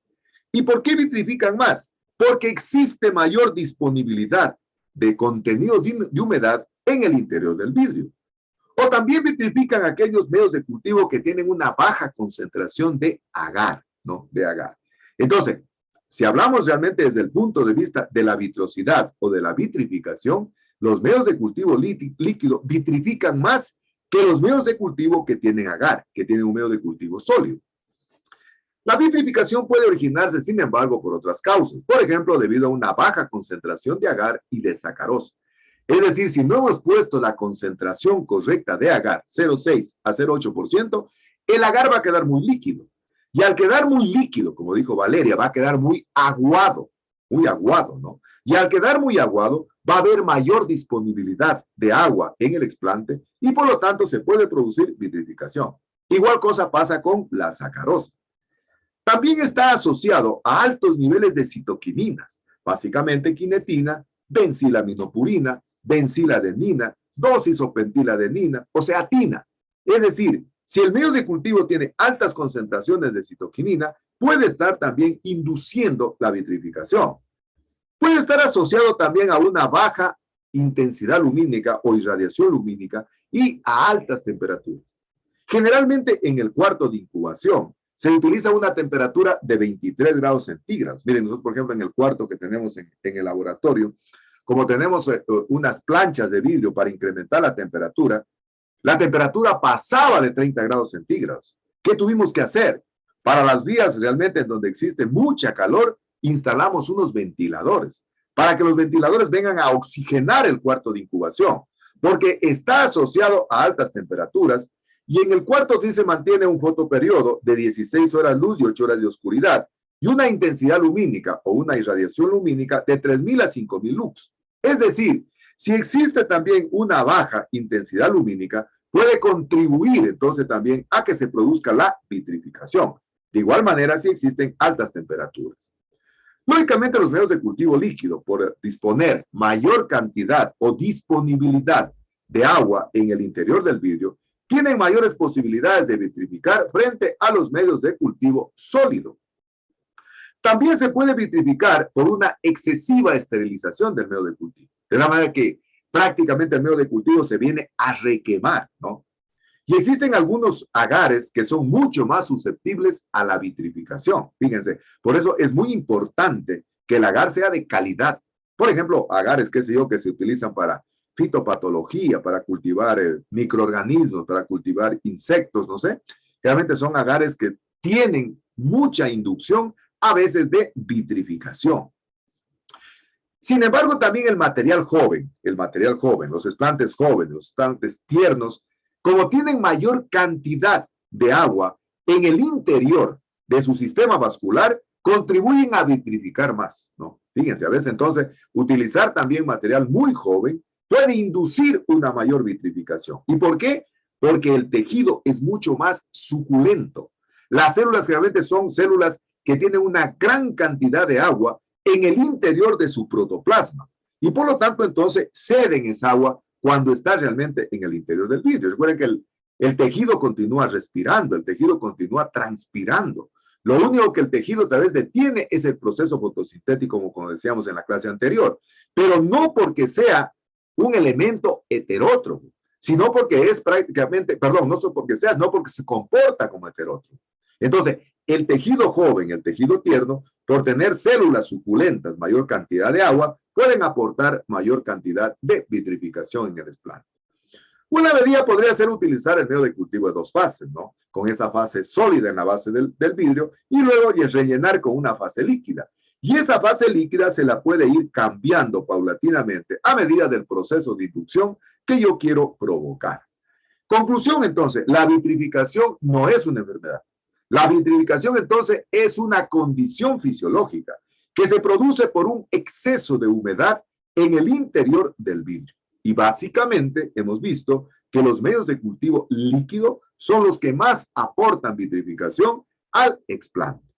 Por lo tanto, entonces la vitrificación disminuye a medida que realmente existe menor disponibilidad de agua en el interior del tubo, ¿no? Es decir, a medida que existe menor posibilidad del explante de tener que si una gran cantidad de agua, disminuye la vitrificación. Y por eso decíamos que la vitrificación se llama encharcamiento, hiperhidratación, glaucosidad, vitrosidad, es decir, se produce por un exceso de humedad en el interior del vidrio. Ojo, pero no es una enfermedad, es una condición fisiológica que se produce en el explante por una degeneración de la clorofila. Y finalmente entramos al octavo componente, que son los suplementos no definidos. Como su nombre le indica, son compuestos que no tienen una composición definida. Por eso, desde el punto de vista científico, cuando uno hace un trabajo de investigación científica, se debe limitar el uso de los suplementos no definidos. ¿Por qué? Porque no se conoce su composición. No se conoce realmente cuál es el verdadero efecto que produce. Cuando uno, miren, hace investigación científica, yo siempre digo que la investigación es científica cuando uno le da cientificidad a través de un diseño experimental. Es decir, cuando tiene tratamientos y tiene repeticiones. Entonces le decía a esta niña el día miércoles de la semana anterior, le decía, mire, tenemos que darle cientificidad a su investigación. Entonces, por eso quisiera probar de las 14 variedades que usted tiene de papa, quisiera probar 3 nomás, porque tenemos que hacer mínimo, tenemos que hacer unos 4 tratamientos y cada tratamiento tenemos que darle unas 3 repeticiones para que exista cientificidad y exista confiabilidad en la información. En investigación científica no se pueden dejar externalidades. A ver, anoten para el glosario, externalidades. Es decir, cosas que se nos salen de control, ¿no? Es decir, realmente emisiones que se salen de control. Esas son las externalidades. Yo no puedo dejar nada a la casualidad. Imagínense, por ejemplo, que se utiliza mucho en el laboratorio jugos de varias frutas. Entre ellas, por ejemplo, se dice que la quinetina tiene una composición análoga a la leche de coco o agua de coco. Miren, de ahí el saber ancestral, el saber científico, que posiblemente Sally nos pueda ilustrar, ¿no? Por ejemplo, que eso en la costa se vende mucho el agua de coco, Sally, ¿no? ¿Se vende o no se vende el agua de coco? ¿Sally? Sí. Te venden incluso unas botellitas, ya que es el néctar del coco. Fíjense que el coco es una de las especies campeonas del mundo en producir endospermo líquido. ¿Qué es el endospermo? El endospermo es el alimento del embrión. Es el alimento del embrión. Es decir, la leche de coco, ¿qué viene a hacer? Es el endospermo líquido que alimenta al embrión. Y por eso digo que el coco es campeón del mundo, es la planta o es la semilla que tiene la mayor cantidad, ¿no?, de endospermo. El endospermo es como el líquido amniótico en el embrión de las personas que están embarazadas. Tienen el líquido amniótico. ¿De dónde se nutre el embrión? Del líquido amniótico. ¿De dónde se nutre el embrión en las semillas? Del endospermo se llama, el endospermo líquido. Entonces, la leche de coco viene a constituir el endospermo líquido, ¿no? Revisen ustedes una semillita, por ejemplo, al maíz, en la puntita del maíz, reviéntele una puntita y sale una agüita. Esa agüita es el endospermo líquido. Entonces, el maíz tiene poco endospermo. La leche de coco es campeón del mundo en producir endospermo el coco, ¿no?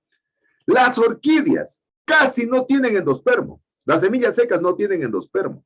En este momento tengo una niña que está trabajando en la tesis, en el laboratorio, utilizando caliogénesis para Cattleya. Está utilizando caliogénesis en Cattleya.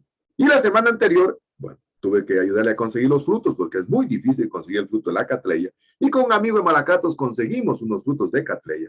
Y sembró la semana anterior. Entonces, para poderle adicionar, qué sé yo, nutrientes al medio de cultivo, porque la semilla tiene muy poquito endospermo, y recuerden que el endospermo es la fuerza de la germinación, entonces le adicionamos de manera exógena vitaminas. Entonces dice que la leche de coco tiene características análogas a la quinetina. ¿Qué propiedad le atribuyen desde el punto de vista popular? Dice que es bueno para curar los riñones, fíjense. Entonces usted puede adicionar, por ejemplo, agua de coco al medio de cultivo, que dicen que tiene características análogas a la quinetina. Pero ¿qué tal si produce buenos efectos? Generalmente las causas son desconocidas. Entonces, por ello, generalmente a veces dice que se tiene que limitar, si se trata de un trabajo científico per se, que sigue el método científico con tratamientos y repeticiones, a veces se debería limitar el uso de este tipo de suplementos no definidos, que no se conoce exactamente cuál es su composición. Sin embargo, se pueden utilizar otros, ¿no? Por ejemplo, extracto de levadura, extracto de malta. Miren, en Cuba utilizamos, por ejemplo, mucho el jugo de tomate y el jugo de guineo, de plátano. Recuerden que ustedes han escuchado que el plátano tiene mucho potasio. Y lógicamente el agua de coco, que les digo que tiene generalmente una propiedad análoga a la quinetina. Pero si usted está haciendo un trabajo científico, a veces es mejor prescindir del uso de este tipo de sustancias, ¿no? También se puede utilizar la caseína hidrolizada, ¿no? Miren, ¿por qué también se debe limitar el uso de este tipo de productos, de jugos, de extractos? Porque pueden inducir contaminación al medio de cultivo, ¿no? Que sé yo, el plátano está contaminado, o qué sé yo, no lo saqué adecuadamente al tomate, no lo limpié adecuadamente, y me puede inducir, como es un compuesto orgánico, me puede inducir entonces contaminación. También se puede utilizar peptona, también se puede utilizar triptona, y como suplementos no definidos están los antioxidantes. ¿Se acuerdan que les dije la semana anterior? Acuérdense del ácido ascórbico más el ácido cítrico. Estos antioxidantes, como el caso del ácido ascórbico y el ácido cítrico, adicionado en concentraciones de 100 y 150 miligramos por litro respectivamente, generalmente impiden la oxidación fenólica. Por un lado son vitaminas, recuerden que los dos son vitamina C, pero también contribuyen como un antioxidante. Ya vamos a ver más adelante la cuestión de la oxidación fenólica. Se pueden utilizar absorbentes como el carbón activado, por ejemplo, en concentraciones que van del 0,2 al 3%. Entonces, también puedo utilizar carbón activado como un suplemento no definido. Pero me quiero referir... Sí, claro. Disculpe que le interrumpa. ¿Podría apagar mi cámara? Es que estoy con un poco mal el internet y le escucho un poco entrecortado. Con gusto. Muchas gracias, Evelyn, por avisarme. Muchas gracias por ese respeto, a consideración por los compañeros. Muchas gracias. Sin ningún problema. Sin ningún problema. ¿Me escuchó? ¿Evelyn? Sí, ingeniero. Perfecto, siga nomás. Entonces decía que podemos utilizar carbón activado, ¿no? De 0,2 a 3%. Incluso son antioxidantes. Vamos a ver realmente qué es esto de la oxidación fenólica, ¿no? El carbón activado. Me quiero referir primero al carbón activado. Fíjense, el carbón activado es un compuesto orgánico. ¿De dónde se obtiene el carbón activado? El carbón activado se obtiene de la carbonización de la madera o también de restos animales. Y que generalmente a altas temperaturas se produce entonces la carbonización de estos restos de vegetales o restos de animales y da como resultado el carbón activado. Por lo tanto, una de las características particulares que tiene el carbón activado es de que tiene una gran superficie externa, es decir, tiene un gran poder de absorción de sustancias tóxicas. Es la razón por la cual ahorita, miren, no solo ya la gente se está conformando de tener bidón en la casa con agua, no sé, de envasar y todas cuestiones, sino que ya nos están vendiendo la idea que también hay que poner en el dispensador un filtro de carbón activado. ¿Para qué? para que queden retenidas todas las impurezas. El carbón activado tiene esa propiedad.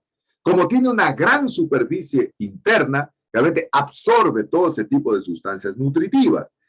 Si absorbe ese tipo de sustancias nutritivas, el carbón activado es un excelente compuesto orgánico para evitar la oxidación fenólica. Es decir, para impedir que se formen esos pigmentos tóxicos, esos pigmentos marrones que se forman en la base del explante y que yo les había señalado que es de manera natural, ¿no? Entonces, como generalmente el carbón activado oscurece el medio de cultivo, entonces impide la oxidación fenólica de los plantas, la oxidación fenólica del vegetal. Entonces, el guineo, así como mira, hay campeones del mundo de plantas, ¿no? El coco es campeón del mundo en endospermo líquido, es decir, en agua de coco, en producir agua de coco. En cambio, el guineo o el banano, Sally, es campeón del mundo en producir fenoles. No le gana a nadie. Están las caricáceas también, está la papaya, bueno, el chamburo, el toronche. Producen una gran cantidad de sustancias fenólicas. También, por ejemplo, las moráceas, ¿no? En el caso que yo hablemos del higuerón, por ejemplo. Los ficus producen una gran cantidad de sustancias fenólicas, pero el plátano es campeón del mundo. Daránse cuenta ustedes cuando de repente, no sé, tengan curiosidad, los cromos del campo, ¿no? Cortamos una rácima de guineo. A ver, ¿quién ha cortado una rácima de guineo y qué pasa? ¿Qué pasa?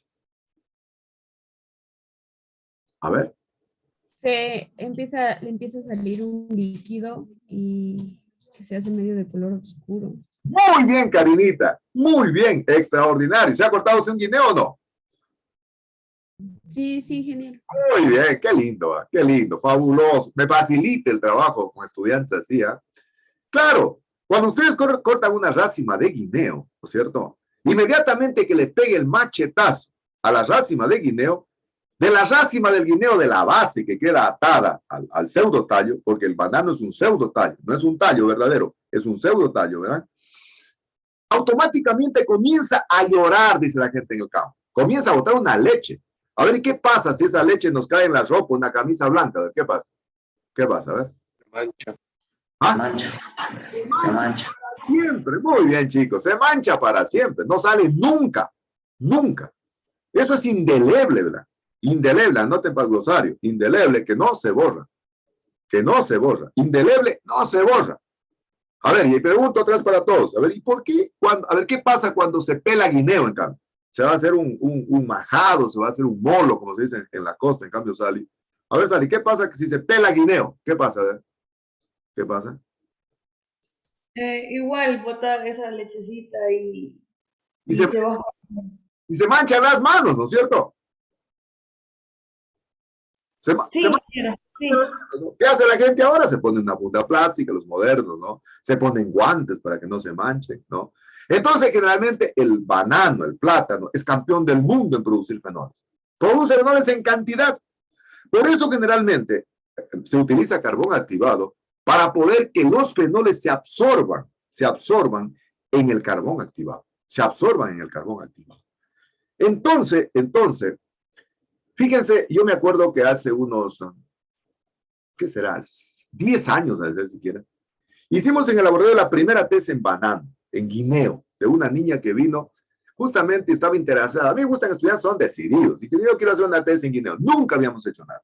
En ese tiempo, pues, la desventaja era que no había internet, ¿no? Entonces, ¿cómo se reproduce el banano? El banano se reproduce por pseudotallo, es decir, por bulbos. Como tiene un pseudotallo, se utilizan bulbos, ¿no?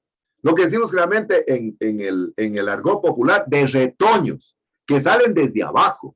Entonces, el meristemo del banano no está en la parte apical del banano, está en la parte radicular. Es decir, por eso se llama, tiene un meristemo caulinar. Meristemo caulinar, pongan ahí el glosario. Meristemo caulinar, aquel que se encuentra bajo el suelo. Ejemplo, el banano. Entonces, el rizoma viene a ser entonces el meristemo caulinar. Entonces, ella trajo muchos meristemos caulinares, ¿verdad? Trajo por costales meristemos caulinares. Y los sembramos en el laboratorio y prácticamente todos se contaminaron. No tuvimos nada, ¿verdad? En este momento teníamos internet, se fue a Guayaquil, que allá en Guayaquil en la Politécnica eran expertos, había un cubano llamado Maribona, que según nos iba a enseñar, en ese tiempo estaba de decano un ingeniero que era profesor nuestro de de la carrera de forestal, le rogamos, le consiguió una pasantía, fue allá, regresó, dice, nunca, ingeniero, me permitieron ni siquiera ver cómo preparaban el medio de cultivo. Oiga, ya hace 2 años hicimos una tesis, una nueva chica valiente de agronomía mismo, ella era de Catacocha, recuerdo, de playas. Ingeniero, yo quiero hacer de banano. Le dije, yo tenía esa espinita, ¿verdad? Hagamos en banano. Y hicimos con ella en banano, pero ya con internet, pues, ¿no? Y generalmente tuvimos plantas que después se llevó una camioneta de guineo, me acuerdo. Estuvimos en el laboratorio y utilizando carbón activado. Porque el carbón activado, por otro lado, estabiliza el pH. ¿Y por qué realmente es un excelente antioxidante? Porque generalmente forma una coloración negra en el medio de cultivo. Y está conocido, está reconocido ya científicamente que, por ejemplo, las raíces se forman en la oscuridad. Fíjense, las auxinas operan en la oscuridad. Y por siempre digo que asocian las auxinas al romanticismo, ¿verdad? Las auxinas son muy románticas, funcionan en la oscuridad, a bajas concentraciones. Es la razón por la cual el campesino, cuando hace un almácigo, ¿no? Tapa inmediatamente con paja de guineo o con paja de caña. ¿Para qué? Para, por un lado, incrementar la temperatura, pero por otro lado está dando oscuridad. Y al dar oscuridad, actúan generalmente las auxinas. Fíjense el saber ancestral, que es la base del saber realmente científico. Y ahí podría salir una tesis, ¿no? Que se ve realmente si una estaca forma tapado, que se dio el suelo, así como hace el campesino, y otra sin tapar. Miren, ahí puede haber un trabajo de investigación. Entonces, disminuye la oxidación fenólica en el momento que oscurece el medio de cultivo. Pero, ¿qué es esto de la oxidación fenólica de los esplantes? Entonces, decía que la oxidación fenólica es un proceso natural, es un proceso fisiológico. ¿Cómo definimos la oxidación fenólica? Decimos que es un fenómeno natural fotoactivo. ¿Qué quiere decir fotoactivo? Que se activa en presencia de la luz. Pondrá en el glosario, fotoactivo, que se activa en presencia de la luz. ¿Pero con qué finalidad? La planta realmente produce fenoles para poderse defender de los factores bióticos y abióticos, ¿no? Que en presencia del oxígeno inmediatamente toman esa coloración oscura, café o carmelita, que dijo en Antitos Carinita, ¿no? Es decir, usted cortó el guineo y automáticamente se vuelve oscuro, negro. Igual en las manos se vuelve negro, ¿no? Entonces, ¿qué hacer? Para impedir aquello. Entonces, utilizamos antioxidantes. Entonces, la oxidación fenólica es un fenómeno fotoactivo que se produce entonces como una defensa natural que tiene la planta contra factores bióticos y abióticos.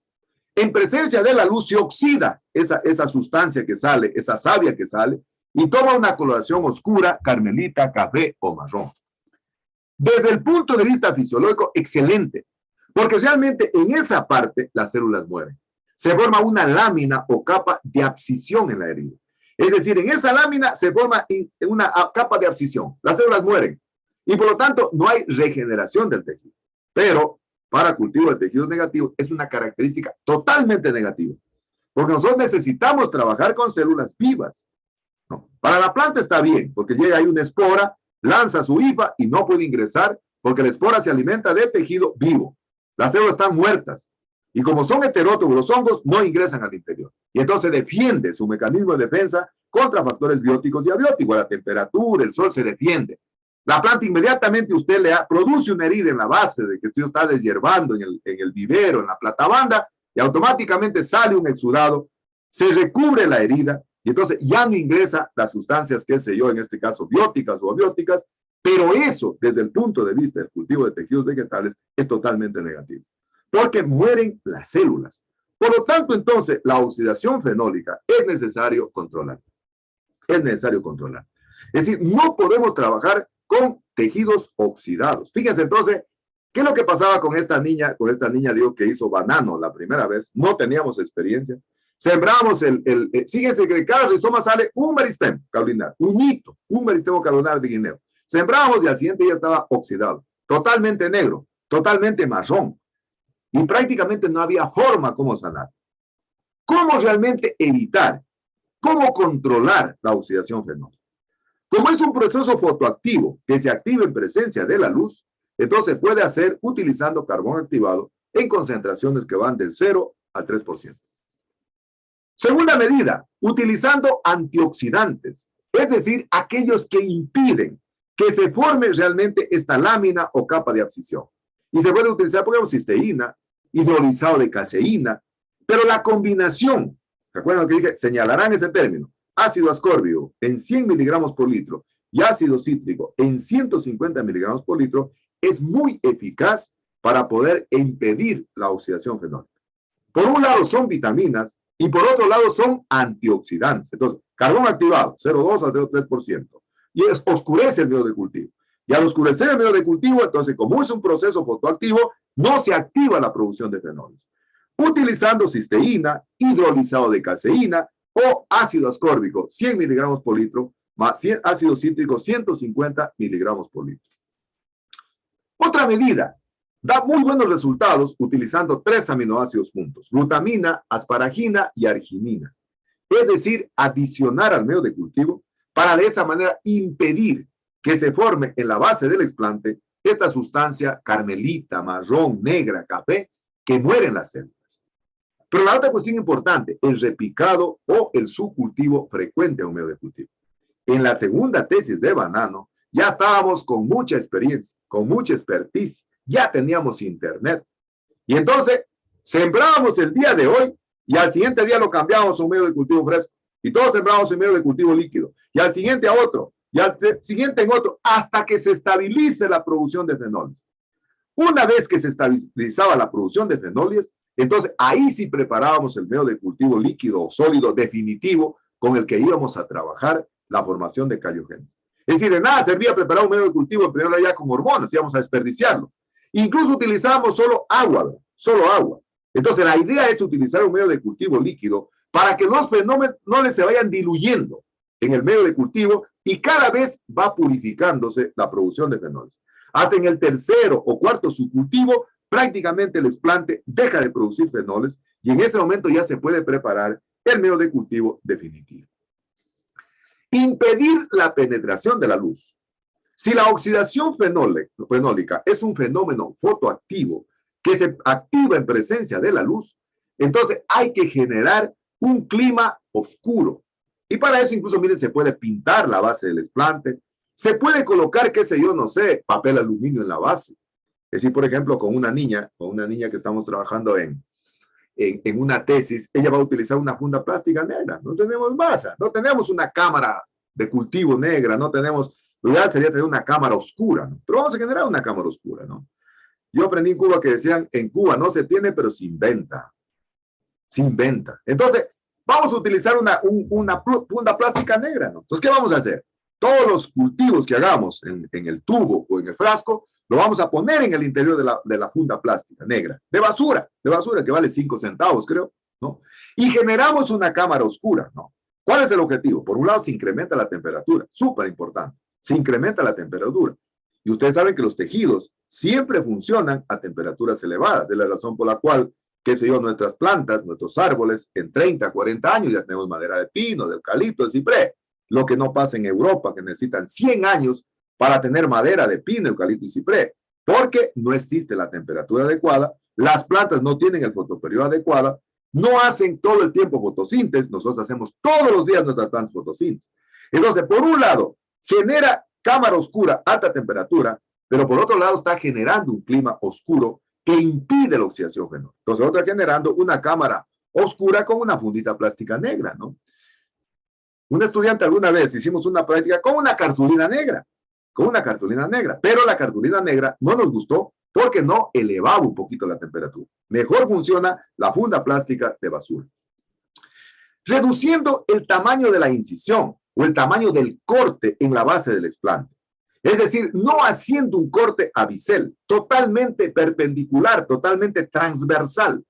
Eso lo van a ver en la tercera práctica, cuando la ingeniera haga el aislamiento, la preparación del material vegetal, ahí se corta la base del explante. Y usted puede dar un corte a bisel, así como se dejan las estacas en el vivero. Supongo que ustedes están haciendo prácticas también de producción vegetativa en el vivero.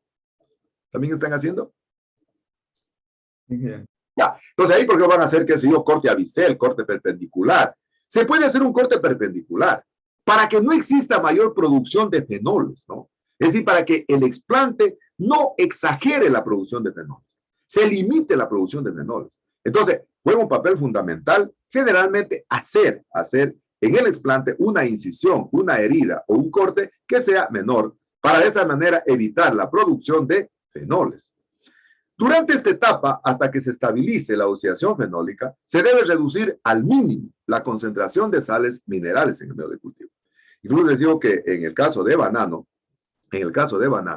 generalmente se prescinde de sales inorgánicas, se prescinde de reguladores de crecimiento, hasta que se estabilice la producción de fenoles. Porque imagínense, si las hormonas son tan caras, al igual que el agar, o sea, no tiene objetos que yo me gaste, ¿no es cierto?, un medio de cultivo, que lo voy a utilizar solo un día, ¿no? Prácticamente no es negocio, pues, ¿no? No es negocio. Entonces, lo que se hace generalmente en esta fase de implantación, es decir, cuando el tejido logra implantarse ya, en ese momento sí puedo preparar el medio de cultivo definitivo con sales minerales, con reguladores de crecimiento, con vitaminas, hormonas, etcétera, etcétera, porque ya se ha estabilizado la producción de fenoles. De lo contrario, incluso puede incrementarse la producción de fenoles, ¿no? Se puede incrementar la producción de fenoles. Se puede acelerar la producción de fenoles. Entonces, fíjense, este tipo de medidas parecían tan sencillitas, ¿no? Son tan sencillitas. Sin embargo, a veces es producto un poquito a veces de la experiencia que se va ganando en la investigación y que cuando usted lo publica, cuando usted lo difunde, definitivamente sirve para que otros investigadores no cometamos a ver los mismos errores o no contribuyamos a que otros cometan ese tipo de errores, ¿no? Yo por siempre digo a veces que uno más aprende de las investigaciones con resultados negativos que con las investigaciones con resultados positivos.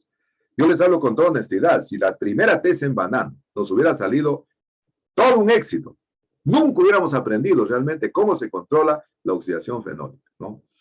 La otra, mojando la base del explante en agua antes de inocularla en el medio de cultivo. Van a ver ustedes ese día que cuando hagan la práctica número 3, ¿no? La práctica número 3, van a ver cómo la ingeniera, antes de inocular el explante en el medio de cultivo, le hace un pequeño lavadito a la base del explante en una cajita Petri con agua destilada estéril, ¿no? Para que los fenoles se laven ahí, para que se lave la oxidación fenólica. Y de esa manera evitar que el explante se oxide. Esa es la idea, que el explante se oxide. Oiga, qué decepción que nos causaba en la primera tesis de banano. Fíjense, la niña venía trayendo 50, 60 colinos de guineo, 2, 3 sacos de guineo, y de cada colino sale un meristemo caulinar, un meristemo caulinar. Dense cuenta. Y qué decepción, digo, que daba. Al siguiente día uno iba a hacer la evaluación y todos los meristemos estaban totalmente ennegrecidos. Como decían antes Karinita y todas las compañeras que la antecedieron en la palabra, salía totalmente marrón, totalmente café, ¿no? Totalmente café. Oiga, miren, yo por eso siempre digo que yo aprendo más de mis estudiantes que mis estudiantes creo de mí. Yo me acuerdo que tenía una vez una práctica en el laboratorio hace unos 2 años, creo, antes de la segunda tesis de banano. Tenía una práctica, en ese tiempo no teníamos, dando gracias a Dios la pandemia, y tenía una práctica presencial en el laboratorio. Y daba clases en ese tiempo, pues era por años, creo, daba a 5º año de agronomía, creo que era 4º año de agronomía. Y estábamos entonces haciendo una práctica de inoculación con los estudiantes, y un estudiante que estaba ahí en la práctica, me dice, ingeniero, ¿usted sabe cómo se hacen los chifles? A ver, ¿alguien sabe cómo se hacen los chifles? ¿Cómo se hacen los chifles? A ver, ¿alguien sabe cómo se hacen los chifles? ¿Cómo se hacen los chifles? A ver. Se los cortan en rodajas bien finitos y se los ponen en el aceite caliente para que se queden crocantes. Qué lindo, Evelyn. Qué extraordinario. Evelyn Dayana. Extraordinario. Lindo. Lindo. Pero este estudiante me decía, en ese tiempo me acuerdo, no sé, había bastante auge del fútbol y todas cuestiones, creo que estaba el mundial, no me acuerdo algo. Aquí en Lojatin había mucho fútbol. Entonces me decía él, ingeniero, dice, pero usted sí ha visto cómo hacen los chifles la gente que vende por mayor, ¿no? Es decir, la gente dice que va al estadio, que va al coliseo, que a la entrada de un espectáculo, está con un tremendo canastón ahí, con una gran cantidad de chifles de plátano o de guineo. Entonces le digo, no tengo ni idea, ¿no? Estábamos conversando de todo. Yo en la práctica estaba conversando de todo, y con este tiempo pues había libertad, no teníamos que ahora esta pandemia, que tenemos que incluso estar un poco callados por el asunto de la contaminación y todas es cuestión.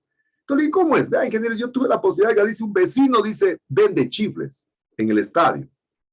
Y tuve la posibilidad de ir a ver, dice, pero ingeniero, sí son pailas que preparan, dice. ¿Y cómo hacen? Dice, verá, van pelando el guineo, le van haciendo, como decía Evelyn Dayana, van haciéndole rodajas, pero le hacen rodajitas grandes, le hacen un poco un corte a bisel en el guineo, para que quede grandecito. Pues se acuerdan que la funda con 3 o 4 de esos, que es unas 10, ya llena la funda, ¿no? Dice, pelan el guineo, hacen las rodajas, pero ingeniero no las fríen inmediatamente. ¿Y qué hacen entonces? Porque si las fríen inmediatamente, pasa lo que normalmente pasa en la casa, que generalmente se hace chifles de guineo y los chifles salen de madre, de matarlos, salen negros, porque se van con una gran cantidad de fenoles. En cambio, ese chifle que sale amarillito, ¿qué hacen? Ingeniero, tienen, dice, una paila, tienen una bandeja de jugo de limón y lo van poniendo ahí. Lo van poniendo ahí. Mientras van pelando, el limón está dando la vuelta ahí, con todas esas rodajas le están dando la vuelta hasta que lo sacan y lo fríen. Entonces digo, a ver, repítame de nuevo. Dice ingeniero, lo pelan al guineo, sacan las rodajas, pero a bisel, grandes, y las van colocando en una tina ahí de jugo de limón y luego los fríen. Y salen los chifles impecablemente amarillos, ¿no? Yo dije, esta es la solución para la oxidación fenólica. Y cuando esta niña me llegó a proponer a mí, ¿no?, que hagamos una tesis en guineo, le dije, hagámosla. Es un reto esto, hagámosla. Y lo primero que hicimos fue, sacábamos los meristemos caulinares y ya teníamos listo un vaso de precipitación con jugo de limón. Lo poníamos en el interior del jugo de limón y automáticamente el explante hacía lo que hace cuando se hace un ceviche, no sé, de cualquier cosa, que se vuelve blanquito, ¿no? Es decir, prácticamente el explante estaba sumamente blanco, translúcido. Le exprimía los fenoles, ¿no? Entonces, preparamos jugo de limón, ¿no? Lo pusimos al explante y el explante se hacía translúcido, blanquito. Lo exprimía prácticamente el explante. Después de eso, lo desinfectábamos al explante, en este caso al meristemo caulinar, y lo volvíamos a colocar en jugo de limón todo el tiempo para poderlo inocular. Hicimos un trabajo de investigación probando 2 tratamientos, luz y oscuridad, ¿no? Porque recuerden que la oxidación fenólica es un fenómeno fotoactivo, que se activa en presencia de la luz. Los 2 tratamientos no hubo diferencia significativa. En ninguno de los 2 se oxidaron. Y ahí estuvo el quid del asunto, jugo de limón. Fíjense. Un saber ancestral. Por eso digo que el conocimiento científico, yo doy en octavo ciclo proyectos de investigación, y justamente yo hablo de que el conocimiento científico, el método científico, se fundamenta en el conocimiento empírico. Es decir, en el conocimiento popular. Dense cuenta. Pero ¿qué es lo que tiene que hacer el investigador? Demostrar aquello. Entonces demostramos científicamente que el jugo de limón definitivamente impedía la oxidación fenólica, ¿no? Es decir, y si a eso le sumamos oscuridad, lógicamente que los explantes, en este caso los meristemos caulinares, que estaban inoculados a oscuridad y con jugo de limón, tenían menos oxidación fenólica que los explantes de la luz. Fíjense, jugo de limón. Y en la primera investigación fracasamos rotundamente. Yo les digo, si en la primera investigación hubiéramos encontrado la solución a la oxidación fenólica sin el uso del limón, en este momento no les estaría contando la experiencia que pudimos obtener. ¿Cómo seleccionar el medio de cultivo adecuado? Lo primero que uno tiene que hacer en todo trabajo de investigación es revisar bibliografía. Los estudiantes de octavo ciclo ahorita están súper empeñados en leer, en buscar información, ¿no? Cuando uno quiere hacer un trabajo de investigación, lea. Hay que tener un hábito de lectura. Fíjense, yo tengo una amiga que les contaba que la conocí en Cuba, ahora vive en Italia, y siempre me está enviando información. Y ella me decía, mira, Víctor Hugo, ¿sabes cuántos libros lee en el Ecuador? Digo, ¿cuántos? Medio libro por año y por habitante. ¿Sabes cuántos libros lee en Italia? 17 libros. tenemos que generar la cultura de leer. Y empiece leyendo cosas facilitas, para después ya leer bibliografía científica. Lean, por ejemplo, que si yo, primer libro que debe leer todo el mundo debe leer, primer libro, es Las normas de humanidad, de urbanidad de Carreño. Lean ahí. Para si a alguien le gusta la lectura, busquen, está en el internet, ventaja, no tienen que comprar el libro. Yo tengo, por ejemplo, un Kindle instalado en mi celular, un Kindle. Busque ahí, normas de urbanidad de Carreño, y va a ver lo que es la puntualidad, lo que es la soledad. Eso debe ser primerito que debe saber toda persona. Normas de urbanidad. Segundo, lee El Principito, El Principito. Y después comience a leer a Walter Rizzo, La asertividad, es un libro precioso. Y después ya se lances de qué sé yo, a Bukowski, láncese, no sé, a Isabel Allende, lo que quiera, pero no empiece con Bukowski, porque Bukowski tiene una literatura muy, muy gruesa, muy fina, muy... si uno no le gusta la lectura, le terminó disgustando todo. Primero bibliografía, chicos. Hay que leer, hay que leer. Entonces, ¿qué están haciendo ahorita los chicos de octavo ciclo? Buscando información para su tesis, buscando trabajos similares. Otra forma de seleccionar el mejor medio de cultivo es probando diferentes medios de cultivo. En la literatura hay muchos. MS, Murechí-Escú, Heller lanzó también un medio de cultivo, Knudson en 1245 hizo una germinación asimbiótica de orquídeas y también lanzó un medio de cultivo. White también tiene un medio de cultivo, Haberland también tiene un medio de cultivo. ¿Cuál es la idea? Probar varios medios de cultivo y de ese seleccionar el mejor.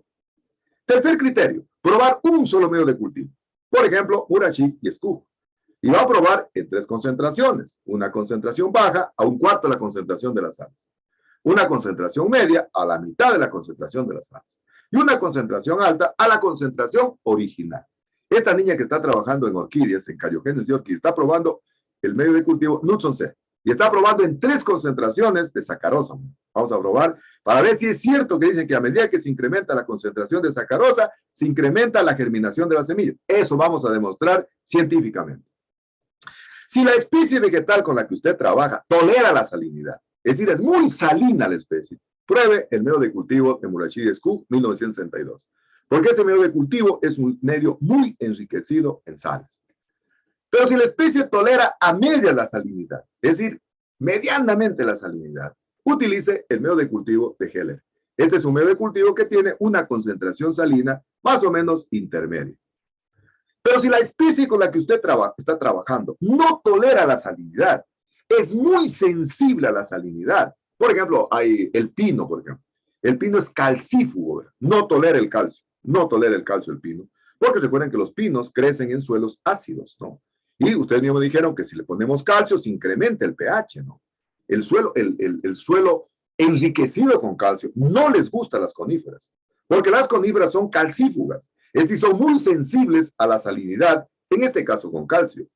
Si yo tengo una especie que es muy salina, entonces, muy sensible a la salinidad, utilice la solución de Snob del año 1984. Pondrán entonces calcífuga, especie que no tolera el calcio, ¿no? Que no tolera la salinidad.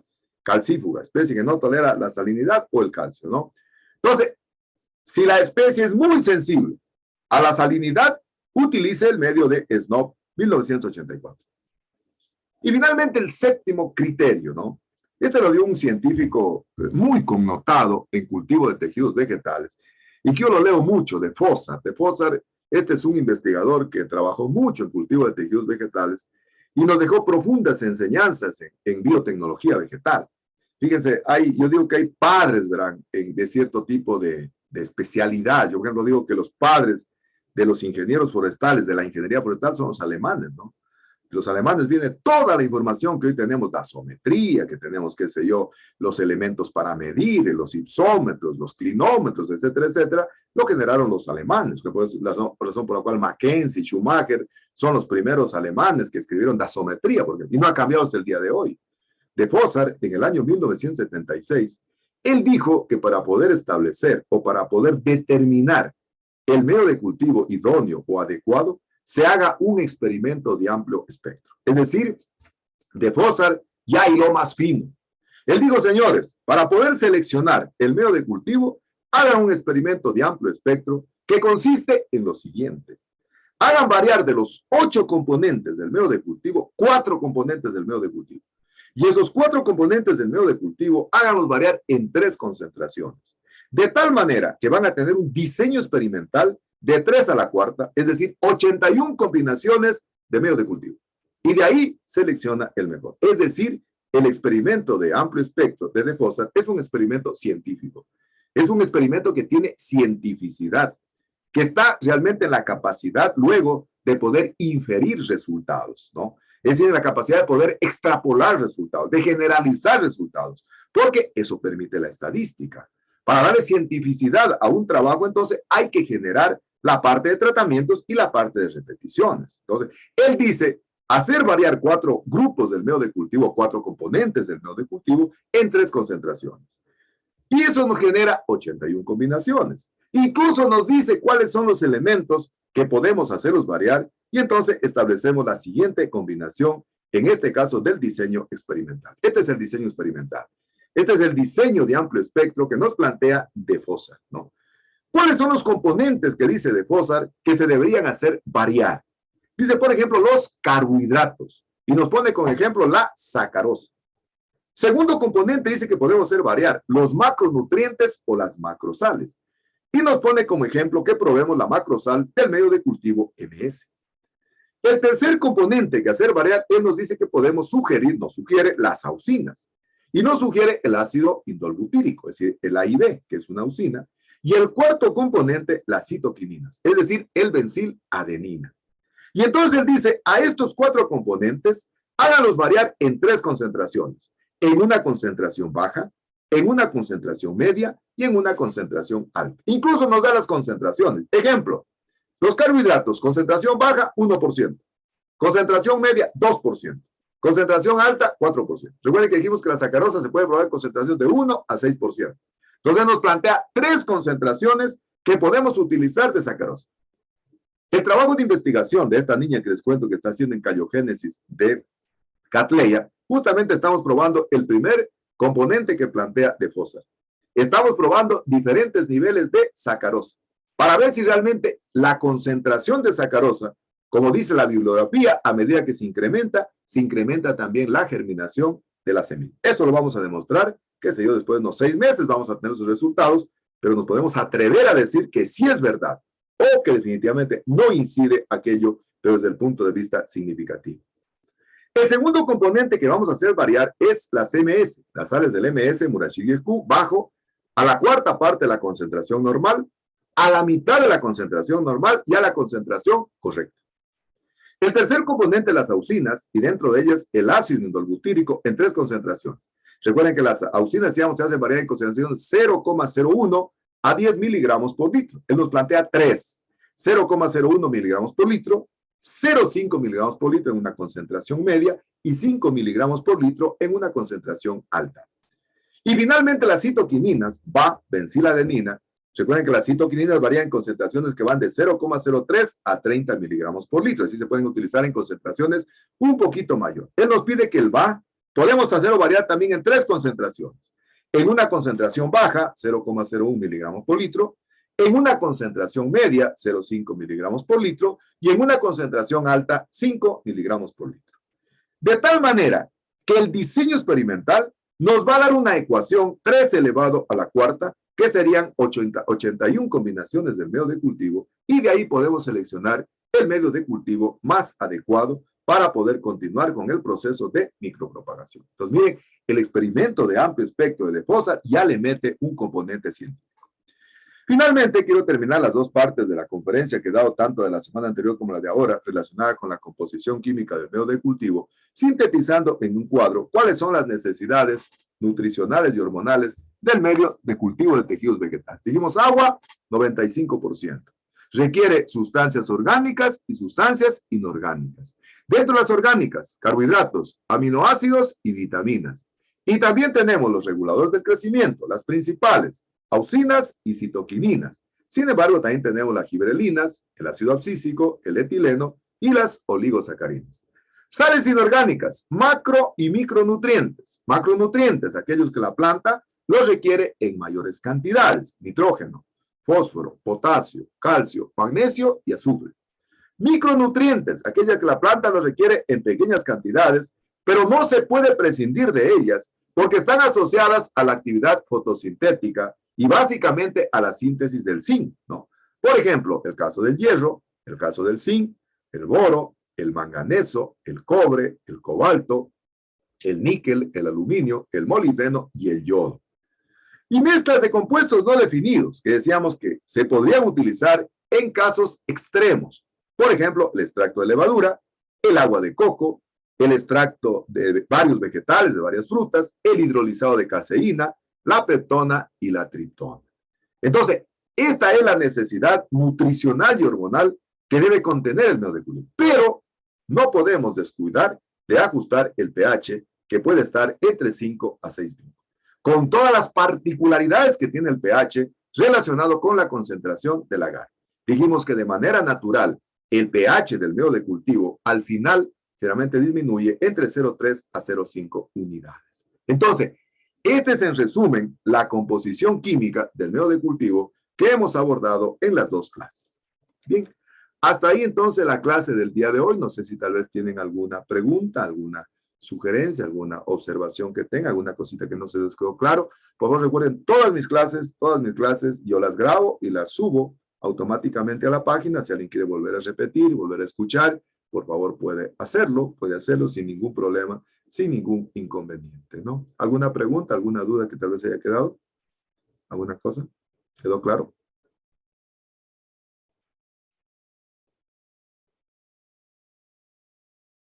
¿Estamos claros? Sí, ingeniero. Muy bien, perfecto. A ver, solo quiero saber si llegó el señor Abrigo Paul. Abrigo Paul. Abrigo Paul. Por favor, Valeria, que el señor Abrigo se comunique conmigo. Ha tenido un mensajito para justificar su falta. Richard ya llegó. Richard ya lo escuché que está por acá. Muy bien. Entonces, solo a Paul, por favor, Valeria. Si me está escuchando, Valeria, por favor. Sí, ingeniero, ya le aviso al compañero. Jenny, ya la vi por acá, tranquilo. Acá como veo a todos, verán. Es la ventaja. Nosotros tenemos una opción que los vemos absolutamente todos. Ya la vi que está Jenny, ya la vi que está la señorita Estrada. Entonces ya no hay ningún problema. También lo vi que estaba Mirka también dijo que ya se iba a comunicar conmigo, ¿no? Bien, entonces, muchísimas gracias, estimadísimas señoritas y señores estudiantes, por permitirme el privilegio de trabajar, de ingresar a sus vidas, ingresar a sus hogares con un mensaje primero académico para contribuir modestamente a la formación integral de ustedes como buenos ingenieros e ingenieras forestales, pero sobre todo mi alenta idea de poder ingresar a sus vidas con un mensaje de vida, un mensaje de valores que permita realmente crecer como seres humanos. Miren, hay una máxima que dice que las universidades otorgan títulos académicos, pero lamentablemente no otorgan títulos en valores. Y ahorita necesitamos profesionales que tengan valores. Necesitamos profesionales que tengan esa dicotomía perfecta, ese dualismo perfecto de ser un excelente profesional, un excelente ingeniero e ingeniera forestal, pero sobre todo ser una extraordinaria persona. El día viernes se graduaron, creo, como 18 ingenieros forestales por el examen complexivo. No entiendo muy bien cómo es eso. Se graduaron y miren, ahorita me decía un estudiante el día viernes que me escribió, me decía, ingeniero, ¿y ahora qué hago? Tengo que lanzarme a la vida profesional. Entonces, aprovechen la vida estudiantil, es perfecta, es hermosa. Pero lógicamente que el éxito viene acompañado del conocimiento, del esfuerzo, de las actividades. El esfuerzo de ahora es el éxito del mañana, chicos. Así que tranquilos, no se angustien si ahorita tienen que estudiar, si ahorita tienen que prepararse. El éxito está esperándolos, ¿no? El éxito lo está esperando a la vuelta de la esquina. El éxito no sube lamentablemente por ascensor. Fuera lindo que estuviera por ascensor, ¿eh? Estar en la planta baja y a llegar al piso 30. Qué lindo que fue. No, sube por la escalera, tiro a tiro, peldaño a peldaño. Pero poniéndole, ya digo, primero atención, comprensión, motivación y emoción. Yo creo que eso es lo más importante. Recuerden que todo es circunstancial, llega, sucede y pasa. La clase, la segunda parte de preparación de medios de cultivo, y es historia, pasó. No dejen pasar el tiempo de agradecer, no dejen de pasar el tiempo de esa tarea eterna que tenemos de gratitud y amor. Pero no porque no les tome, que sí que no la deben hacer, háganla, por favor, háganla. No esperes realmente hacer efectiva la frase de Ana Frank, que los muertos reciben más flores que los vivos porque el remordimiento es más fuerte que la gratitud. No, no permitan aquello. Nomenclen, lo que no se nomencla no existe, lo que no se habla no existe. Y con el perfil más bajo, más sencillo, más humilde. Pero ser humilde no significa ser humillado, ¿verdad? Ser humilde no significa ser pobre. Ser humilde significa ser la misma persona en época de abundancia, en época de tristeza. Ese estudiante que les digo el día de ayer que me encontró en Malacatos, imagínense que yo le hubiera dicho que yo soy de la alcurnia de Malacatos, que soy de la aristocracia de Malacatos, comprando en el mercado ahí yuquitas, todas cuestioncitas ahí, en una bermuda andaba, oiga, cargando la alfalfa para mi mamá, así me encontró, verán. Personas normales, sin perder la esencia, sin perder realmente lo que somos como seres humanos. Acá no estamos para impresionar a nadie, acá estamos para inspirar ternura, inspirar comprensión, inspirar amor, inspirar solidaridad, que yo creo que es lo más importante, ¿no? Y todo realmente, como dijo Henry Ford, con calidad, y calidad significa hacer lo correcto cuando nadie nos está mirando. Así que muchísimas gracias, que tengan una semana no ordinaria, sino extraordinaria, extraordinaria en todos los planos, en el plano personal, en el plano académico y en el plano familiar. No se olviden de cuidarse, la pandemia todavía no ha terminado, hay que seguirnos cuidando, hay que seguir siendo disciplinados, primero por bien nuestro, por el bien a nuestra familia y por el bien de la gente que nos rodea, ¿no? Muchísimas gracias, estimadísimas señoritas y señores estudiantes. Si los quieren, entonces nos vemos el día de mañana. Que les vaya extraordinariamente bien. Hasta luego, que estén muy bien. Gracias, Hasta luego, ingeniero. Gracias, ingeniero. Que estén muy bien. Hasta